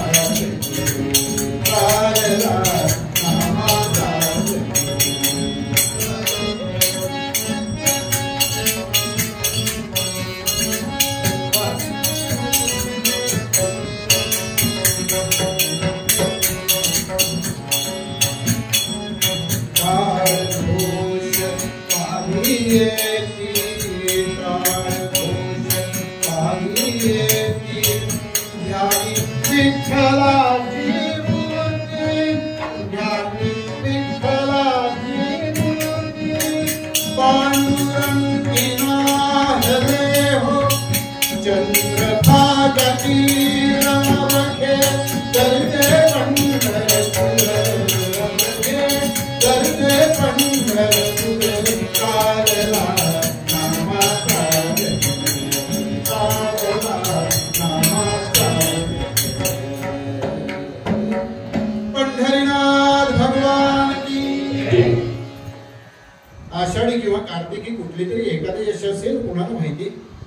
त्यावेळची ही कथा आहे. यापूर्वी या मंदिरामध्ये ही कथा अनेक वेळा होऊन गेलेली असेल, पण आमचे गुरुजी म्हणतात तसे नाट्य संगीत ही गोष्ट अशी आहे की किती वेळा ऐकली तरी परत परत ऐकावीशी वाटते. ही कथाही तितकीच गोड आहे, कारण त्याच्यामध्ये सर्वार्थाने निष्ठावंत भाव.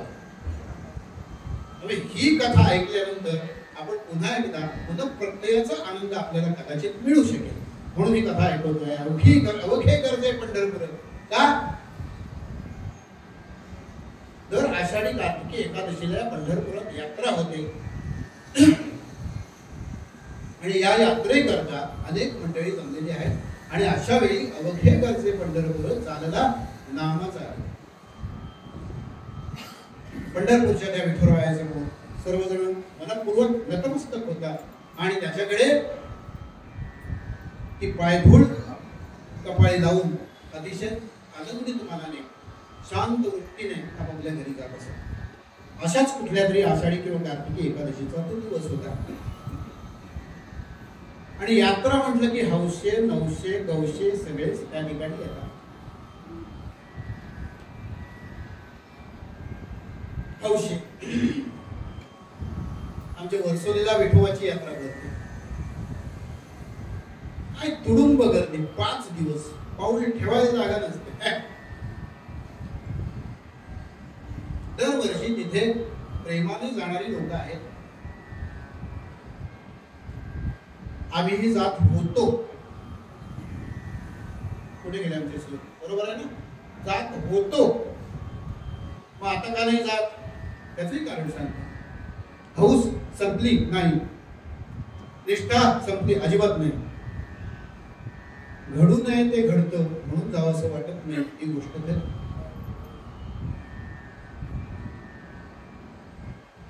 असो. अशा जत्रेमध्ये हौशे येतात. हौशे म्हणजे कोणाला जे पहिल्यांदा येतात हौसेने येतात. चला बघूया काय काय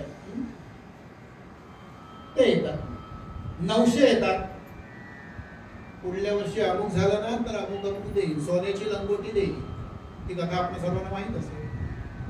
त्यामुळे असे नवस केलेले नवस फेडायला येतात. हौशे झाले, नवशे झाले आणि गौशे सुद्धा येतात. दुसऱ्याच्या खिशात हात टाकून आपल्याला काय मिळतं का हे बघणारे सुद्धा येतात. आणि तसेच गौशे या ठिकाणी आलेले आहेत. बाप आणि लेक. तो बाप त्या पोराला आपला धंदा शिकवण्यासाठी घेऊन येतो. तो सांगते बघितलं काय, हे बघ जे काका दिसतात ना, वय दिसतात की टोपी घालले ना, वय वय वय बरं का, केशा विषयाला पेन दिसतंय, पाणी दिसतंय, हातामध्ये काय काय दिसतंय बघितलं का? बाबा दिसतंय की वय वय वय लक्ष ठेव बरं का, यांच्या खिशात बोलच काय काय असेल आपल्याला मिळेल बरं काय. बाप त्या मुलाला सगळं काय काय काय काय शिकवायला बघतोय. त्याचं चित्त काही तिथे लागत. त्याचं कारण एकच, त्या ठिकाणी कीर्तन चालू आहे. आणि ते कीर्तन कोणाचं चालू आहे? नामदेवांची अमृत तुल्य वाणी, नामदेवांची हो नामदेवांची अमृत तुल्य वाणी, नामदेवांची अमृत तुल्य वाणी, श्रवणीये तालोचनीये पाणी, श्रवणीये तालोचनीये पाणी. नाम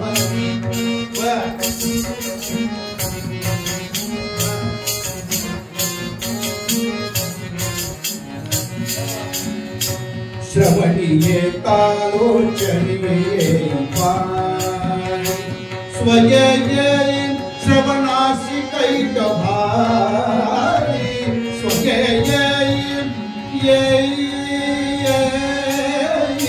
स्वये श्रवणासी कैट भारी, स्वये श्रवणासी कैट भारी. रंग चढ़ता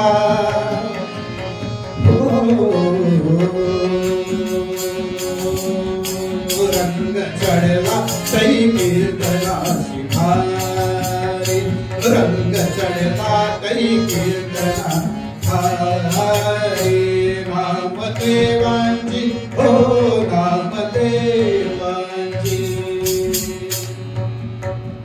नामदेवांची अमृत तुल्यवाणी श्रवणी येता लोचनी येई पाणी.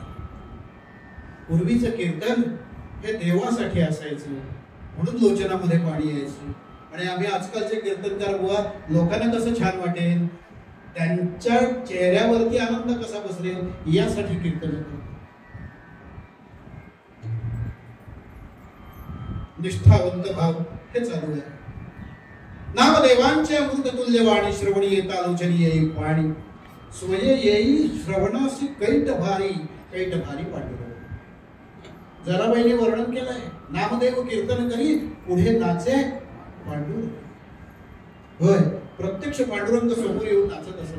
अशा त्यांच्या कीर्तनाची ख्याती होती. आणि असे नामदेव महाराज कीर्तन करतायत आणि तिथे हे दोन गौशे पोचलेले. मुलगा 5 वर्षाचा आगा, हे काय चाललंय होते? अरे ग हे येडं लोक टाळ कुठे, हे टाळ कुठं बसले आहे तुका पण हे माझ्या बरोबर.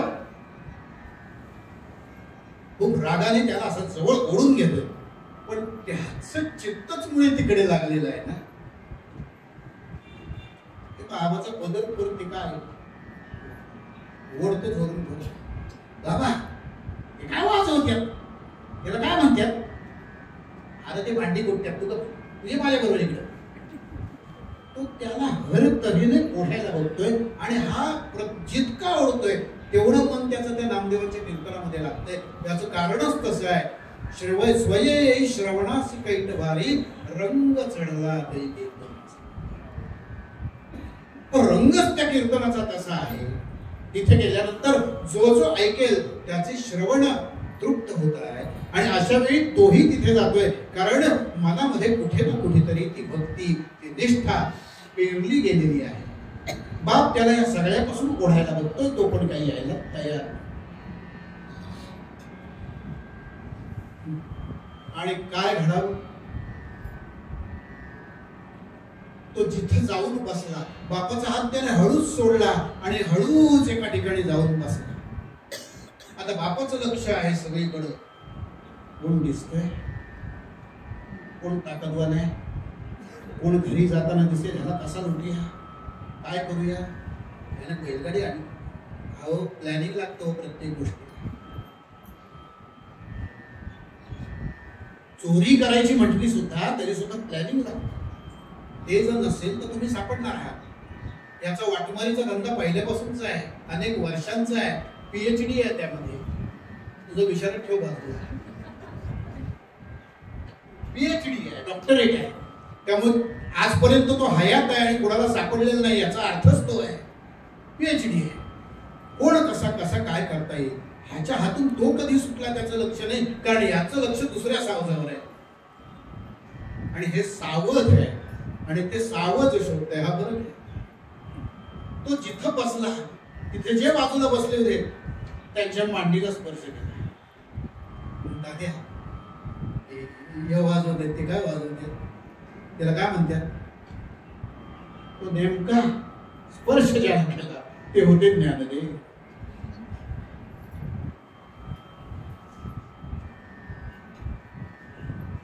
त्यांनी त्या बाळाकडे अशा नजरेने पाहिलं आणि डोक्यावरती हात ठेवला. बस हो, आयुष्याचं कल्याण झालं. ज्ञानी आमचा राजा गुरु महाराज, ज्ञानी आमचा राजा गुरु महाराज, अनति ज्ञान दे, अनति ज्ञान दे. तुम्हारी से ज्ञानी आमचा राजा गुरु महाराज, गुरु महाराज, गुरु महाराज. सद्गुरु ज्ञानेश्वर महाराज की.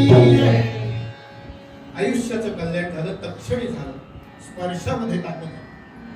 त्याने ज्याला विचारलं हे वाजवतात त्याला काय म्हणतात, ते म्हणाले बाळा त्याला टाळ असं म्हणतात. आजोबा आणि ते कोण उभा आहेत? त्यांना नामदेव महाराज असं म्हणतायत. ते काय बोलतायत? आणि त्याला सगळं त्यांनी त्याला नीट समजावून सांगितलं. ते पोरग जे काही तिथून हलायला तयार नाही आणि ज्ञानदेव सुद्धा त्याच्याकडे मोठ्या कौतुकाने पाहतायत, समोर नामदेवांकडे पाहतायत. आणि ह्या सगळ्यामध्ये जो एक आयाम तयार झाला, त्या सगळ्याचा परिणाम असा झाला की ते मुलग, ते पोर कायमचं बदलून गेलं. कायमचं बदलून गेलं. कोण होता तो? विंध्याद्री माझी होता, विंध्याद्री माझी होता, नामे हरिपाल भक्त देवाचा. विंध्याद्री माझी होता, नामे हरिपाल भक्त देवाचा. जातीचा व्याध परी, जातीचा व्याध परी, विठ्ठल विठ्ठल सदाव देवाचा. राम राम हरे हरे, राम राम राम राम राम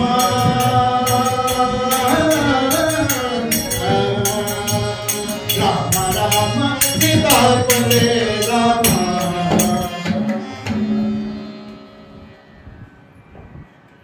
हे रामाराम झालं ना की कोणीतरी कीर्तन संपल्यावर नवीन नवीन होतो तेव्हा येतो, वा ते तुमचं रामाराम आम्हाला फार आवडतं बरं का. आम्हाला तरी कुठं माहिती होतं. त्याला आर्य असे म्हणतात. पूर्वीच्या कवितांमध्ये जी उत्तम उत्तम वृत्त होती, आर्या, साकी, दिंडी, चामर, कामदा, जी विविध वृत्त होती, त्यातलं हे आर्या नावाचं वृत्त. 4-4 अक्षर एका मीटर मध्ये बसवावी लागतात आणि जर इकडचं तिकडे एक जरी चुकलं ना तर याच्याशी फटकारा होतो, याच्याशी फटकारा होतो, जमत नाही. मग ते ऐकायला कसं तरी वाटतं. त्यामुळे आजकालच्या कविता सोप्या हो, वृत्त छंदबद्ध याची काही गरज नाही. मी जात होतो जाताना वाटेत खात होतो झाली कविता ती. सोपं झालं काम कर. बरं, त्याला मेलडी देण्यासाठी इडली सांबार, वडा सांबार, हे सांबार नाही तर काय गाणं आलं होतं ना, वाकडी पडवळ खंडी वगैरे असलेलं काय तो गुप्ते गुप्तेचं काहीतरी गाणं होतं. पूर्वीची ही गाणी जी होती ना ती कानामधून हृदयामध्ये उतरत होती आणि इथे कायमस्वरूपी राहत होती. आताची जी सगळी आहेत ना ती इथेच बरी वाटतात, इथून कधी निघून जातात ते कळत नाही. हवा हवा ते हवा खुशबू उडाले आमुदे गेलं. तुमच्या आमच्या तरुण वयातलं गाणं त्यावेळी आम्ही जोरात म्हणत होतो, नव्हतो का? पण आता ते टिकत नाही. याचं कारणच ते खाली ते उतरत नाही.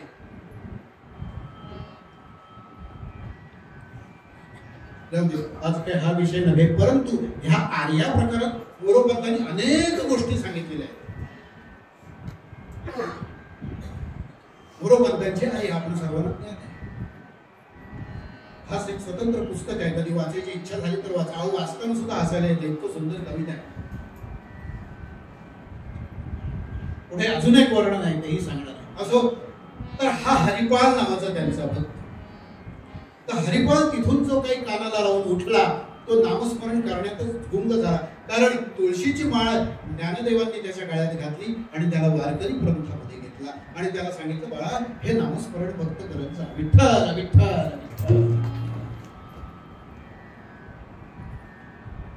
Nowadays it is medically proven that Vitthal Vitthal gives you, नाही का, तुम्हाला हार्ट अटॅक पासून मुक्ती देतो. का? तो विठ्ठल ठो जो आहे ना तो तुमच्या हृदयाला म्हणे स्पंदन देतो. हार्ट अटॅक आल्यानंतर ते काय पंपिंग केलं जातं, ते सुद्धा विठ्ठल विठ्ठल हेच आहे ना एक प्रकारचं. त्यापेक्षा विठ्ठल विठ्ठल म्हणे. म्हणून आजकाल सकाळी उठलेले लोक त्या समुद्रावर, आमच्याकडे समुद्रावर जातात, तुमच्या इथे बघा, आणि जातात ते जोर जोरात हसतात वगैरे आणि विठ्ठल विठ्ठल म्हणून टाळ्या पिटत असतात. त्याच्या मागे काय की थेरपी वगैरे आल्या. लोकांना थेरपी वगैरे म्हटलं ना की आनंद वाटतो, मग ते करायला सुरुवात होते. पण नामस्मरण साधा करा म्हटलं तर होत नाही. कुंडली गवर्धा योग हा भारतातला आहे. योगाहून जेव्हा पलीकडून इकडे आला ना तेव्हा त्याचं कौतुक वाटायला लागलं. आम्ही काय करतो? योगा करतो. अरे योगा नाहीये, योग आहे पहिला. की जो भारतातल्या लोकांनी आमच्या ऋषीमुनींनी सिद्ध केलेला आहे. पण स्टॅम्पेड झालं काय, त्या इतर देशातून आलं कीच ते आमचं आम्हाला बघायला वाटतं. तोपर्यंत तुमच्याकडे विमानाचा शोध हा काय परदेशातून लागून आलेला नाही, आमच्याकडे तुकोबांना पहिलं विमान आलंय. हा हरिपाल. संध्याकाळ झाली, घरी जाताना बापाने बघितलं पोरगं आपलं वाया गेलं, हातातनं गेलं, एवढंच त्याच्या मनात यायला लागलं. घरी आला, तोंडाने जे काय बडबडायचं ते बडबडला, शिव्या घालायच्या त्या घातल्या, कारण तो व्याध आहे, त्याला दुसरं काही येतच नाही. हाणा मारा चोपा बडवा या पलीकडे दुसरं काही येत नाही. घरी आला, संत्रस्त झाला, आता काय करू. नाही म्हणाला, मी आहे तोपर्यंत ठीक आहे, चालेल व्यवस्थित सगळं, पुढे काय करायचं मोठा प्रश्न आहे. बरं, या एवढ्यावर थांबलं नाही तर आषाढी कार्तिकीला वारीला जायला लागला. बापाची नजर चुकवायची आणि निघून जायचं. बापाची नजर चुकवून बरं अनेक गोष्टी करत असतात. चांगल्या केलं तर हरकत नाही, वाईट केलं तर मात्र बापासकट मुलाला त्रास होतो. अनेक गोष्टी समोर अशा येतात सांगाव्या पण सांगू दे अशी अवस्था. असो, आता ह्याचं काय करावं हा मोठा प्रश्न त्याच्या पुढे निर्माण.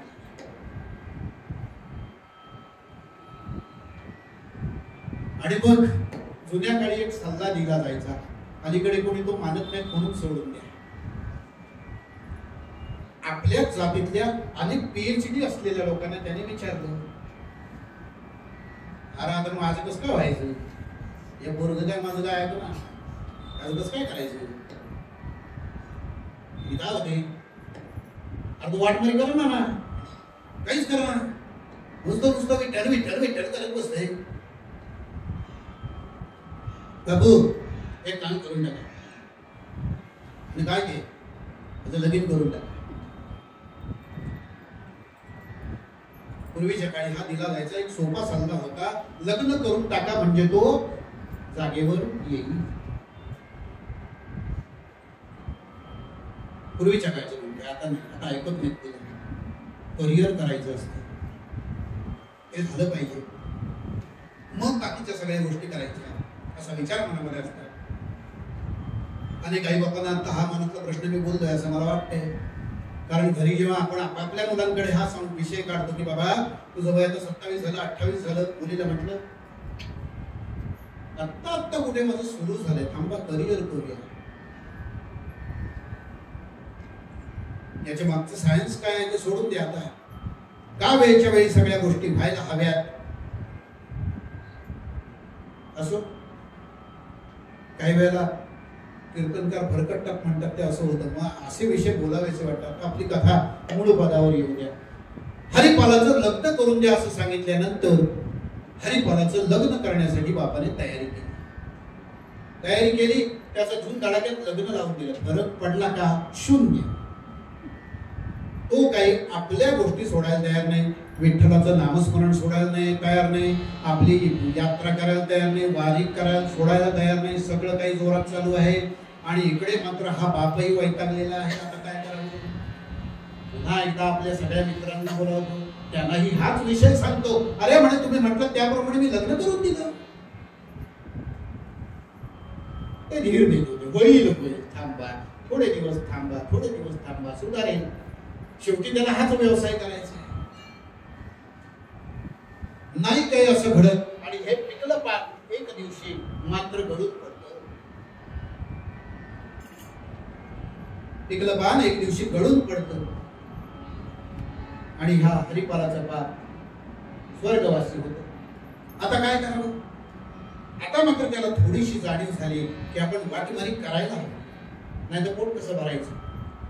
पण हे सगळं करत असताना जेव्हा शस्त्रास्त्र घेऊन एखाद्या झाडावरती जाऊन बसावं, कोणी येतोय का वाटसरू पाहावं आणि त्यावर लक्ष ठेवून राहावं, हे सगळं करत असताना जेव्हा एखाद्यावरती बाण ताणून धरावा, निशाणा साधावा, त्यावेळी हात थरथरायला लागायचे. कारण आता झालेल्या मनांमधले बदल जे आहेत, नामस्मरणामुळे होत असलेले बदल, ते त्याला काम करू देईनात. बापाने साठवलेला सगळा जो काही माल मसाला होता तो आता संपत चालला. आणि मग त्याची बायको त्याला म्हणायला लागली, कशाला लग्न केलं? माझ्याशी. मला जर घरी आणून उपाशीच ठेवायचं होतं तर तुम्ही एकटं राहायचं होतं, मला कशाला बरोबर.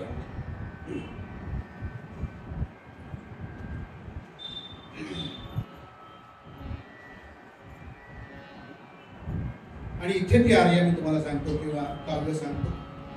मराठी भाषेतला आत्ताच परवा मराठी राजभाषा दिन झालाय, या निमित्ताने पण सांगतो आणि कथेतला भाग म्हणून सांगतो. बायको त्याला म्हणायला लागली, अरे गाठी जयाच्या कधी पावलान. पावला तुम्हाला माहिती आहे, 4 आण्याचं नाणं पावली म्हणायचं आपण त्याला. अरे गाठी जयाच्या कधी पावलान, भार्या तया हाणीती पावलान. श्लेष बघा काय, पाऊल या एका शब्दावरती पावला. गाठी जयाच्या कधी पावलान, भार्या तया हाणीती पावलान. तीर्थान गेला कधी पावलान, हरितो तयाला कधी पावलान. पंढरीनाथ. परवाच लायब्ररीमध्ये आम्ही मराठी राजभाषा दिन साजरा केला, त्यावेळी ही गोष्ट सांगितली. आज आम्हाला नको नको त्या शब्दांचा भडीमार ऐकायला मिळतो. मराठीमध्ये भाषा बदलत चालली. सो ऍक्च्युअली हे शब्द कुठून कसे आले कोणाला माहिती, पण ते इतक्या लिलया वापरायला लागलेत आजकालचे तरुण पोरं की जणू काही ते आमचेच शब्द मराठी वाटायला लागले. नाही ते आम्हाला नाही वाटत. का आणि कशा करता माहिती नाही. अरे शब्दातल्या जादू किती महत्वाचे आहे. छोट्या छोट्या साध्या साध्या आहेत, पण एकावरती श्लेष किती सुंदर साधता येतो. असो, भाषेची ताकद सांगायचा आमचा दिवस नाही, पण नुकताच होऊन गेला म्हणून फक्त विशेष. ती बाई त्या हरिपालाला म्हणायला लागली, अरे जर मला जेवायला घालायला तुझ्याकडे अन्नाला पैसे मिळवता येत नसतील तर लग्न कशाला केलीस. पण हा विचार मी सुद्धा प्रगल्भ होता. तो म्हणाला बरोबर आहे. पत्नी म्हणते ते पण बरोबर आहे. मी व्यवसाय आपला जो परंपरागत आहे तो केला पाहिजे, हेही बरोबर आहे. आता काय करावं मोठा प्रश्न निर्माण झाला. आणि त्याच वेळी पुन्हा एकदा तो पंढरीच्या वारीला गेला आणि तिथे ज्ञानदेवांचं प्रवचन चालू आहे. कैवल्याचा पुतळा प्रगटला पुतळा, चैतन्याचा जिव्हा ज्ञानोबा. अतिशय सुंदर. कोणत्या विषयावर प्रवचन झालं? परित्राणाय विनाशाय दुष्कृतां धर्म संस्थापनार्थाय संभवामि युगे भगवान भगवान. महत्वाचा मुद्दा तेवढंच सांगतो. ज्ञानेश्वर महाराज एवढंच सांगतायत, साधूंचं परित्राण करण्याकरता, धर्माचं रक्षण करण्याकरता मी आता जन्म घेणार आहे. प्रवचनातला विषय आहे. मग साधूंचं परित्राण, जे जे साधू आहेत त्यांचं रक्षण मी करणार आहे. जे हरिनाम घेतात, जे भगवंताचे भक्त आहेत, त्या सगळ्यांचं संरक्षण कसं होईल ते मी पाहणार आहे. मात्र धर्मावरती ज्यांचं संकट आहे, जे या परमेश्वराचं दर्शन घेत नाहीत, जे काय हे आहेत श्रद्धावान नाहीत, अशा लोकांना मात्र मी दूर करणार आहे. आणि धर्माचं बस, याला 2-3 वाक्य त्यातली महत्वाची वाटली. आणि आता वाटमारी करायला जोरदार सुरुवात झाली. म्हणजे कशी? धनुष्यबाण घ्यायचं, झाडावरती बसायचं, तयारीत राहायचं, लांबून कुणी येताना दिसलं की बघायचं, धापकन पुढे दोडी मारे. कोण तू? काय तू? सगळी चौकशी झाली. पंढरपूरला कधी गेलास का? विठोबाचं दर्शन कधी घेतलंयस का? नामस्मरण करतोस का? तो नाही म्हणाला की त्याला लुटायचं, त्याच्याकडचं सगळं काढून घ्यायचं, मारायचं नाही. पण काय म्हणायचं? सगळं लुटाने घेऊन आपल्या घरी यायचा. हा दंगा जोरात सुरू झाला, मोठ्या जोरात दंगा सुरू झाला. पण करणोपकरणी हे वार्ता पोचली. अरे तू वाटमरी आहे. त्याला जर म्हटलं ना हो पंढरपूरला गेला होतास का हो, विठोबाचं नामस्मरण करतोस का हो, म्हटलं तो सोडतो, नाही म्हटलं तर लुटतो. आता नसला नामस्मरण करत तरी तो म्हणतो पंढरपूरला गेला होतास का हो, गेलो होतो. नामस्मरण केलंस का म्हणजे काय म्हणाला, दुसरं काही करतच नाही मी, फक्त ना होय हा त्याच्या चरणाचं तीर्थ घ्यायचं आणि पाठवून द्यायचं. दिवसेंदिवस परिस्थिती बदलायला लागली, पुन्हा काळी मूळ पदावर आली, कारण सगळेच त्याला सभक्त दिसायला लागले, निष्ठावान भक्त दिसायला लागले, निष्काम निश्चळ विठ्ठली विश्वास हो, दुसरं काहीच नाही. आता पंचायत काय करावं, कारण पुन्हा उपासमारीची वेळ बायकोवरती यायला लागली. काही दिवस ती सुखात होती, तिचा हा सगळा प्रकार लक्षात आला. तिने विचारलं त्याला, इतके दिवस बरे गेले, आता काय झालं म्हणे, परत का नाही होत. हा म्हणलं काय करणार, सगळे भक्त आहेत, कुणी अभक्त आहे असं मला सापडतच नाहीये. म्हणजे काय म्हणाली, मग त्याने सगळा प्रकार तिला सांगितला. म्हणाल जे भक्त असतील त्याने सोडून देतो, कारण ज्ञानेश्वरांनी सांगितलं परित्राणाय साधूना विनाशायचे दुष्कृता, जे नाश धर्माचं वाटोळे करणार आहेत, म्हणजे माझ्यासाठी म्हणाला जे अभक्त आहे त्यांना मी मारणार आहे किंवा मी त्यांना लुटणार आहे. काय येडा आहेस का फळा आहेस. म्हणलं आता काय झालं, असं कोणी सांगतं का म्हणे, सगळेच हो म्हणणार, येणारच नाही. हा म्हणते आता पंचायत, आता काय करावं म्हणून मोठी त्याच्या पुढे चिंता निर्माण झाली. आणि एक दिवशी याच विचारात, ठीक आहे त्याने त्याचं तत्व सोडलं नाही, बघूया काय होतं ते. आणि म्हणून पुन्हा एकदा झाडावरती जाऊन बसलाय, आणि त्या झाडावरती बसल्यानंतर त्याला लांबून बरीच मंडळी येताना दिसली.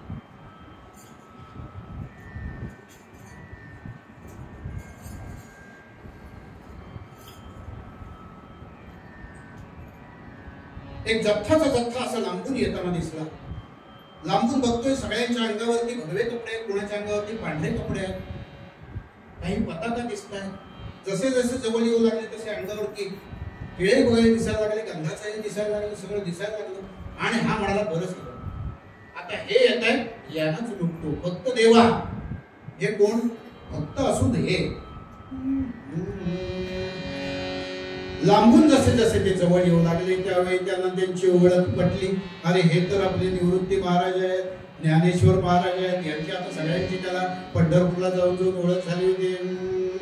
निवृत्ती ज्ञानदेव संत मंडळी पाहता, निवृत्ती ज्ञानदेव संत मंडळी पाहता, राहला आनंदाची हरिपालाच्या चित्ता.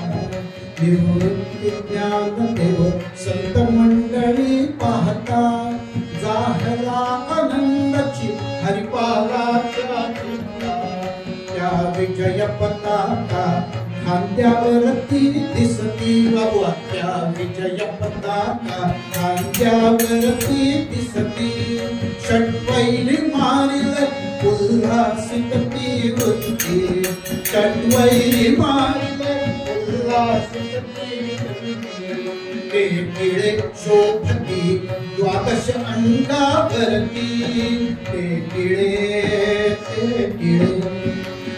किळे शोभती द्वादश अंगावरती. पाहुनी सत्वगुण सिंहादिक पावरती, पाहुनी सत्वगुण सिंहादिक पावरती. लागले प्रभूचे ध्यान विशदी, लागले प्रभूचे ध्यान विशदी, लागले प्रभूचे ध्यान विशदी. दाटले प्रेम ते त्यांच्या ध्यानयन, दाटले प्रेम ते त्यांच्या ध्यानयन. घालुनी गळ्यातची तुळशीच्या त्या माळा, घालुनी गळ्यातची तुळशीच्या त्या माळा. घेतला विना तो वाजविती ते टाळा, घेतला विना जो वाजविती निवृत्ती ज्ञानदेव संत मंडळी पाहता निवृत्ती ज्ञानदेव संत मंडळी पाहता जागला आनंदाची हरिपालाच्या चिंता. संत मंडळी सगळी लांबून येताना दिसले आणि केवढा तरी आनंद मनाने झाला. आणि आता ही जी काही वृत्ती होती ती बदलून गेली. शस्त्रास्त्र सगळी झाडावरती लपवून ठेवली आणि हळू झाडाच्या मागून पुढे आला. ज्ञानदेवांच्या चरणी लोटांगण घातलं, निवृत्तीनाथांच्या चरणी लोटांगण घातलं आणि उभा झाला. ज्ञानदेवांनी त्याला पाहिलं, म्हणाले हरिपाला तू इथे कसा? महाराज म्हणाले मी इथंच राहतो, माझं वास्तव्य याच जंगलामध्ये आहे. होय का? म्हणे बरं आहे. कुठे राहतोस तू? चला चला माझ्या घरीच चला म्हणाले. आता आली का पंचायत? ज्ञानदेव आहेत ते, त्यांना सगळं माहिती आहे परिस्थिती काय आहे. बर आता पंचायत थोडीशी अशी होती की चालून चालून थकलेली आहेत मंडळी, देशाटनाला निघालेली आहे, पंढरपूरला जायला म्हणून आलेली आहे आणि आताही थकले, कुठेतरी विश्रांतीची गरज आहेच. ज्ञानदेवांनी सगळ्यांकडे एकदा फिरून पाहिलं. पाहिल्याबरोबर सगळ्यांच्या नजरेमध्ये हे दिसलं की होय आम्हाला विश्रांतीची गरज आहे. थोडा वेळ कुठेतरी पाणी मिळालं, काही पोटात घालायला मिळालं, अन्न, तर आनंदच आहे. ज्ञानदेवांनी ते ओळखलं आणि म्हणाले अरे आता घरी नेण्याचा आग्रह करू नको, आम्ही वारीला चाललो आहोत, पंढरपूरला चाललो आहोत, तूही आमच्या बरोबर चल. नाही म्हणाला मी येईन पण तुम्ही आधी माझ्या बरोबर घरी चला, थोडं काही अल्पोपहार घ्या आणि मगच बाहेर पडा. झालं.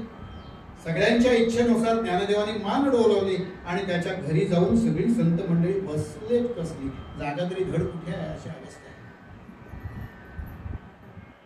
आहे. हे बाहेर आलेले बघितल्यानंतर बायकोने आतमध्ये भांडी कुंडी आपटायला सुरुवात केली. ठाण ठाण ठाण. विषय सगळा लक्षात आला. बाहेरची संत मंडळी आहेत पण संसारीही आहे, त्यांना कळते सगळं काय चाललंय ते. आपटलेल्या भांड्यांचा अर्थ काय हे तिघी संसारी असल्यामुळे त्यांना कळतो आहे, नाही शब्द भाग नाही. एकमेकाकडे सगळे बघायला लागले. आतून बाहेर आला, म्हणाला थांबा, संतांपुरती अंतसामुग्री सुद्धा घरामध्ये नाही हे त्याच्या लक्षात आलं. म्हणाले थोडा वेळ बसा, मी अन्न पाण्याची व्यवस्था करून येतो. ही सगळी मंडळी म्हणतात अरे असू दे, फक्त पाणी दे, आम्ही निघतो पुढच्या मार्गाला. नाही नाही म्हणाला असं कसं, बसा. आणि तो त्यांच्या पुढातून निघून सुद्धा गेला. गोष्ट अशी आहे की इकडे पंढरपूरच्या पंढरीनाथाला हेही कळतंय की हा माझा भक्त नको तो अर्थ घेऊन चुकलेला आहे, याला मार्गावरती आणायला हवा. अरे परित्राणाय साधूना मराठी भाषा आहे, आपण घ्यावे तसे अर्थ घ्यावे लागतात, येतात तसे येतात. कुठलाही एक शब्द घ्या, जाऊ द्या एवढं म्हटलं तरी सुद्धा त्या जाऊ द्याचे अनेक अर्थ होतात. याने अर्थ चुकीचा घेतलाय, हा नको त्यांना छळतोय हे त्यांच्या लक्षात यायला लागले. पंढरीनाथांनी विचार मनाशी हाच केलेला आहे की याला मार्गस्थ करणं, मार्गावरती आणणं माझं काम आहे. आता काय करावं तोही विचाराधीन आहे. संधी येत नव्हती. परमेश्वराला सुद्धा संधी द्यावी लागते, मिळावी लागते, तेव्हाच तो तुमच्यावर उपकार करता, उपकृत करणार आहे तुमच्यासाठी. वाट पाहताय पण काही संधी येत नव्हती. आणि आता हा मात्र हे सगळं होऊन त्या झाडावरती परत जाऊन बसलाय. मनाशी एवढाच विचार करतोय, एक तरी भक्त असा मिळू दे की जो पंढरपूरला जात नाही असं म्हणेल, मग मी त्याला लुटीन आणि जे काही उरेल त्यातनं ह्या सगळ्या संतांची सेवा माझ्याकडनं आहे. माझ्या गुरुजींवरती माझा निढळ श्रद्धा आहे, माझ्या परमेश्वरावरती, माझ्या विठ्ठलावरती, माझ्या रुक्मिणीवरती माझी प्रचंड श्रद्धा आहे. हे सिद्ध व्हावं परमेश्वरा, असा एक तरी कुणीतरी पाठव की जो तुझा भक्त असणार नाही, आणि मग मी काय करायचं ते सगळं माझ्याकडे. पंढरपूरच्या पांडुरंगाला ह्याच्या मनातले सगळे भाग कळतायत, विचार कळतायत. त्याने पटपट तयारी केली. त्या मोजेड्या चांगल्या घातल्या, गज नेसला, हातात इकडं तिकडं अंगठ्या घातल्या, सगळं काही केलं आणि आतून रुक्मिणी बघते कुठे चालला.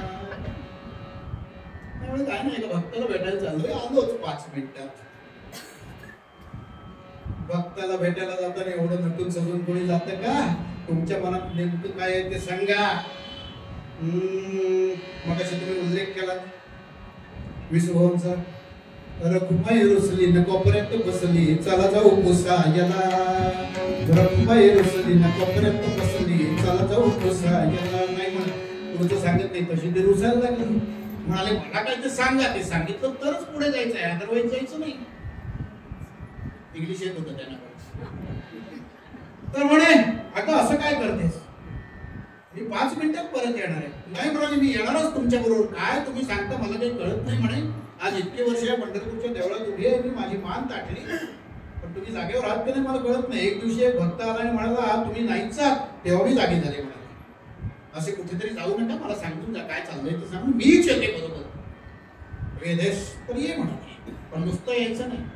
मग कसं यायचं, काय तुझ्याकडे याचे यावत दागिने असतील ते सगळे बाजू बंद कर आणि माझ्याबरोबर चल. म्हणजे असा कोण भक्त आहे की ज्याला तुम्ही एवढं सगळ्या सकट नटून फटून चाललात भेटायला म्हणे. तू काळजी करू नको, यायचं ना तुला माझ्याबरोबर चल. का आणि काय असे प्रश्न विचारू नको, वेळ निघून चाललाय. तिकडे ते संत उपाशी बसले. कोण सर तू चल भक्त. असा काही रथ तयार केला घोड्यांचा. मस्त पैकी त्या रथावर दोघे आरूढ झाले. भगवान आता कुणासारखे दिसत आहेत, एखाद्या उन्मत्त आणि अति प्रचंड अशा प्रकारचे धनिक व्यापारासारखे दिसत आहेत. एखाद्या सुवर्ण अलंकारांचं दुकान असावं, हिऱ्याजडितांचं दुकान असावं, असे व्यापारी दिसत आहेत. टक टक टक टक टक टक करत. घोडा कशाला, त्याला 1 सेकंद सुद्धा वेळ लागत नाही. लांबून घोड्यावरून येताना, रथावरून येताना कोणीतरी दिसतंय हे पाहिलं मात्र हरिपालाने आणि त्याला मनातून आनंद झाला. आला रे आला. भगवंता नारायण एवढंच कर की हा फक्त भक्त नसावा. याचं काय करायचं ते मी करतो. रथ पुढ्यात येऊन उभा राहिला, ठाक नेले त्याच्या पुढे तुम्ही अय कोण आहे ते, कोण तुम्ही. कोण तुम्ही म्हणजे आम्ही व्यापारी आहोत. कसला व्यापार करता, हिरे चांदी मोठी काय काय म्हणून नाही, सगळ्याचा व्यापार करतो. कुठं चाललं, तुम्हाला काय करायचं, काय करायचंय मला एवढंच सांगा. काय सांग. नयनी कधी पाहिलं का पंढरपूर, नयनी कधी पाहिलं का पंढरपूर, नयनी कधी पाहिलं का पंढरपूर.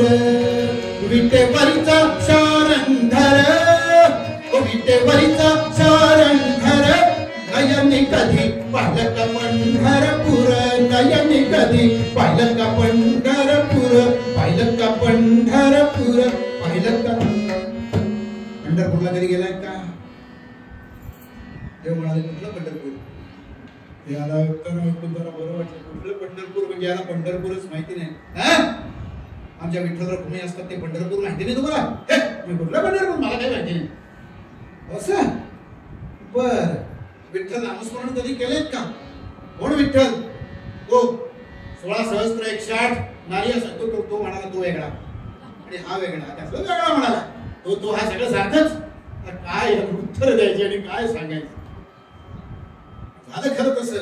आणि ह्याला अतिशय आनंद झाला. परमेश्वराच्या बोकोटीला धरून खाली जमिनीवरती अक्षरशः लोळण घेतले.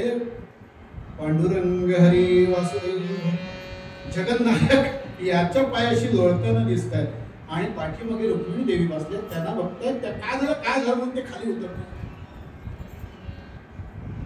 आता ह्याला त्या पायी दिसले. हो बाई तुम्ही आतमध्ये बसा, आम्ही बाईच्या अंगाला हात लावत नसतोय, तुम्ही बसा. आणि त्याला सांगायला सुरुवात केली. म्हणजे बसलं काय झालं ते तरी सांग. म्हणजे हे कधी पंढरपूरला गेले नाही, विठोबाचं नामस्मरण कधी केलं नाही. माझा म्हणाला असं आहे, जो अभक्त आहे त्याला मी लुटून खातो. म्हणजे हो तुम्ही काय चालवलंय, कुठलं पंढरपूर, हेच विठोबा आहे. काय सांगता तुम्ही, हे विठोबा आहे. त्याला पंढरपूर सुद्धा माहिती नाही, विठ्ठलाचं नामस्मरण कधी करत नाही, हे कसं शक्य आहे. झाले वाद भांडणं सुरुवात झाली आणि त्यांचं घर जवळच होतं. हरिपालाचा तापलेला आवाज ज्ञानदेवांच्या कानावर जातोय, कुठल्या तरी स्त्रीचा आवाज येतोय हे त्यांच्या लक्षात आलं. सगळी लोक उठून तिथे आली. पंढरीनाथ भगवान की. त्यांनी पाहिलं कोणताही राग न येता ज्ञानदेव त्याच्या जवळ येऊन बसले. हरिपाला म्हणे काय झालं? नाही ते काय नाही, हे पंढरपूरला कधी गेलो नाही. आणि बाई म्हणतात हेच ते विठोबा आहे, हेच ते देव आहे. म्हणजे कसं याच्यावर मागच्या माणूस त्याच्यावर विश्वास ठेवू नये. गुरुदेवा बोला देवका म्हणतात याला, गुरुदेवा बोला देवका म्हणतात याला. पंढरीला कधी नच गेला देव विठोबा नाही पाहिला. पंढरीला कधी नच गेला देव विठोबा नाही पाहिला. बाई बोलती हाच देव तो मानू कसे याला, देव का म्हणतात याला. गुरुदेवा बोला देव का म्हणतात याला, देव का म्हणतात याला.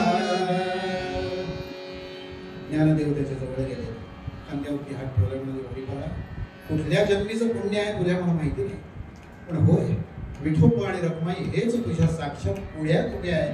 अरे तुलाच नव्हे तुझ्यामुळे आम्हा सगळ्यांनाही त्याचं दर्शन घेतलेलं आहे. सगळी परिस्थिती ज्ञानदेवांनी विठ्ठलाला सांगितलेली आहे. विठ्ठल महाराज म्हणताय, पांडुरंग सांगताय, ज्ञानदेवा मला सगळं माहिती आहे, त्याचा मार्ग भरकटला होता, एवढ्यासाठी मी हा सगळा उपद्व्याप घडवून आणला. जसा अनन्य भावाने देव त्याच्या समोर उभा राहिला, त्या हरिपाला समोर उभा राहिला, एवढा निष्ठावंत भाव आणि एवढी निष्ठावंत भक्ती तुम्हा आम्हा सर्वांमध्ये येवो, एवढीच ईश्वर चरणी प्रार्थना करतो आणि विराम देतो. या कीर्तनाला विराम देतो. माझ्या परीनं जी जी सेवा होईल ती आपण समोर सादर केलेली आहे. जे जे आवडलं ते सगळं परमेश्वराचं त्याच्याकडून येणार, म्हणून माझ्या मी भक्त बोलविता झाली भार वाहू महा. जे चुकलं ते सगळं माझं उदार मनाने त्याला माफ करावं. आणि भैरवीमध्ये निष्ठावंत भार भक्ताचा स्वधर्म, भक्ताचा स्वधर्म निर्धार हे चुकोन, निर्धार हे चुकोन, चुकोन,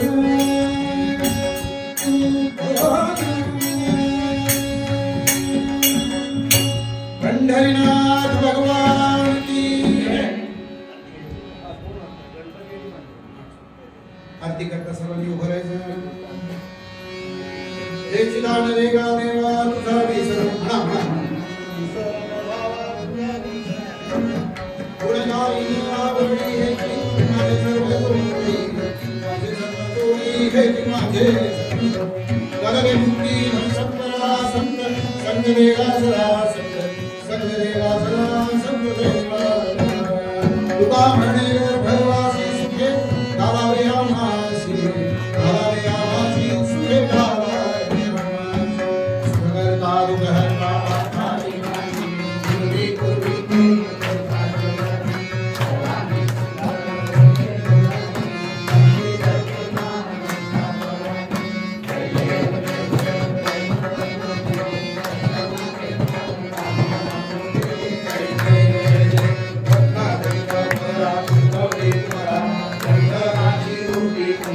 Thank you.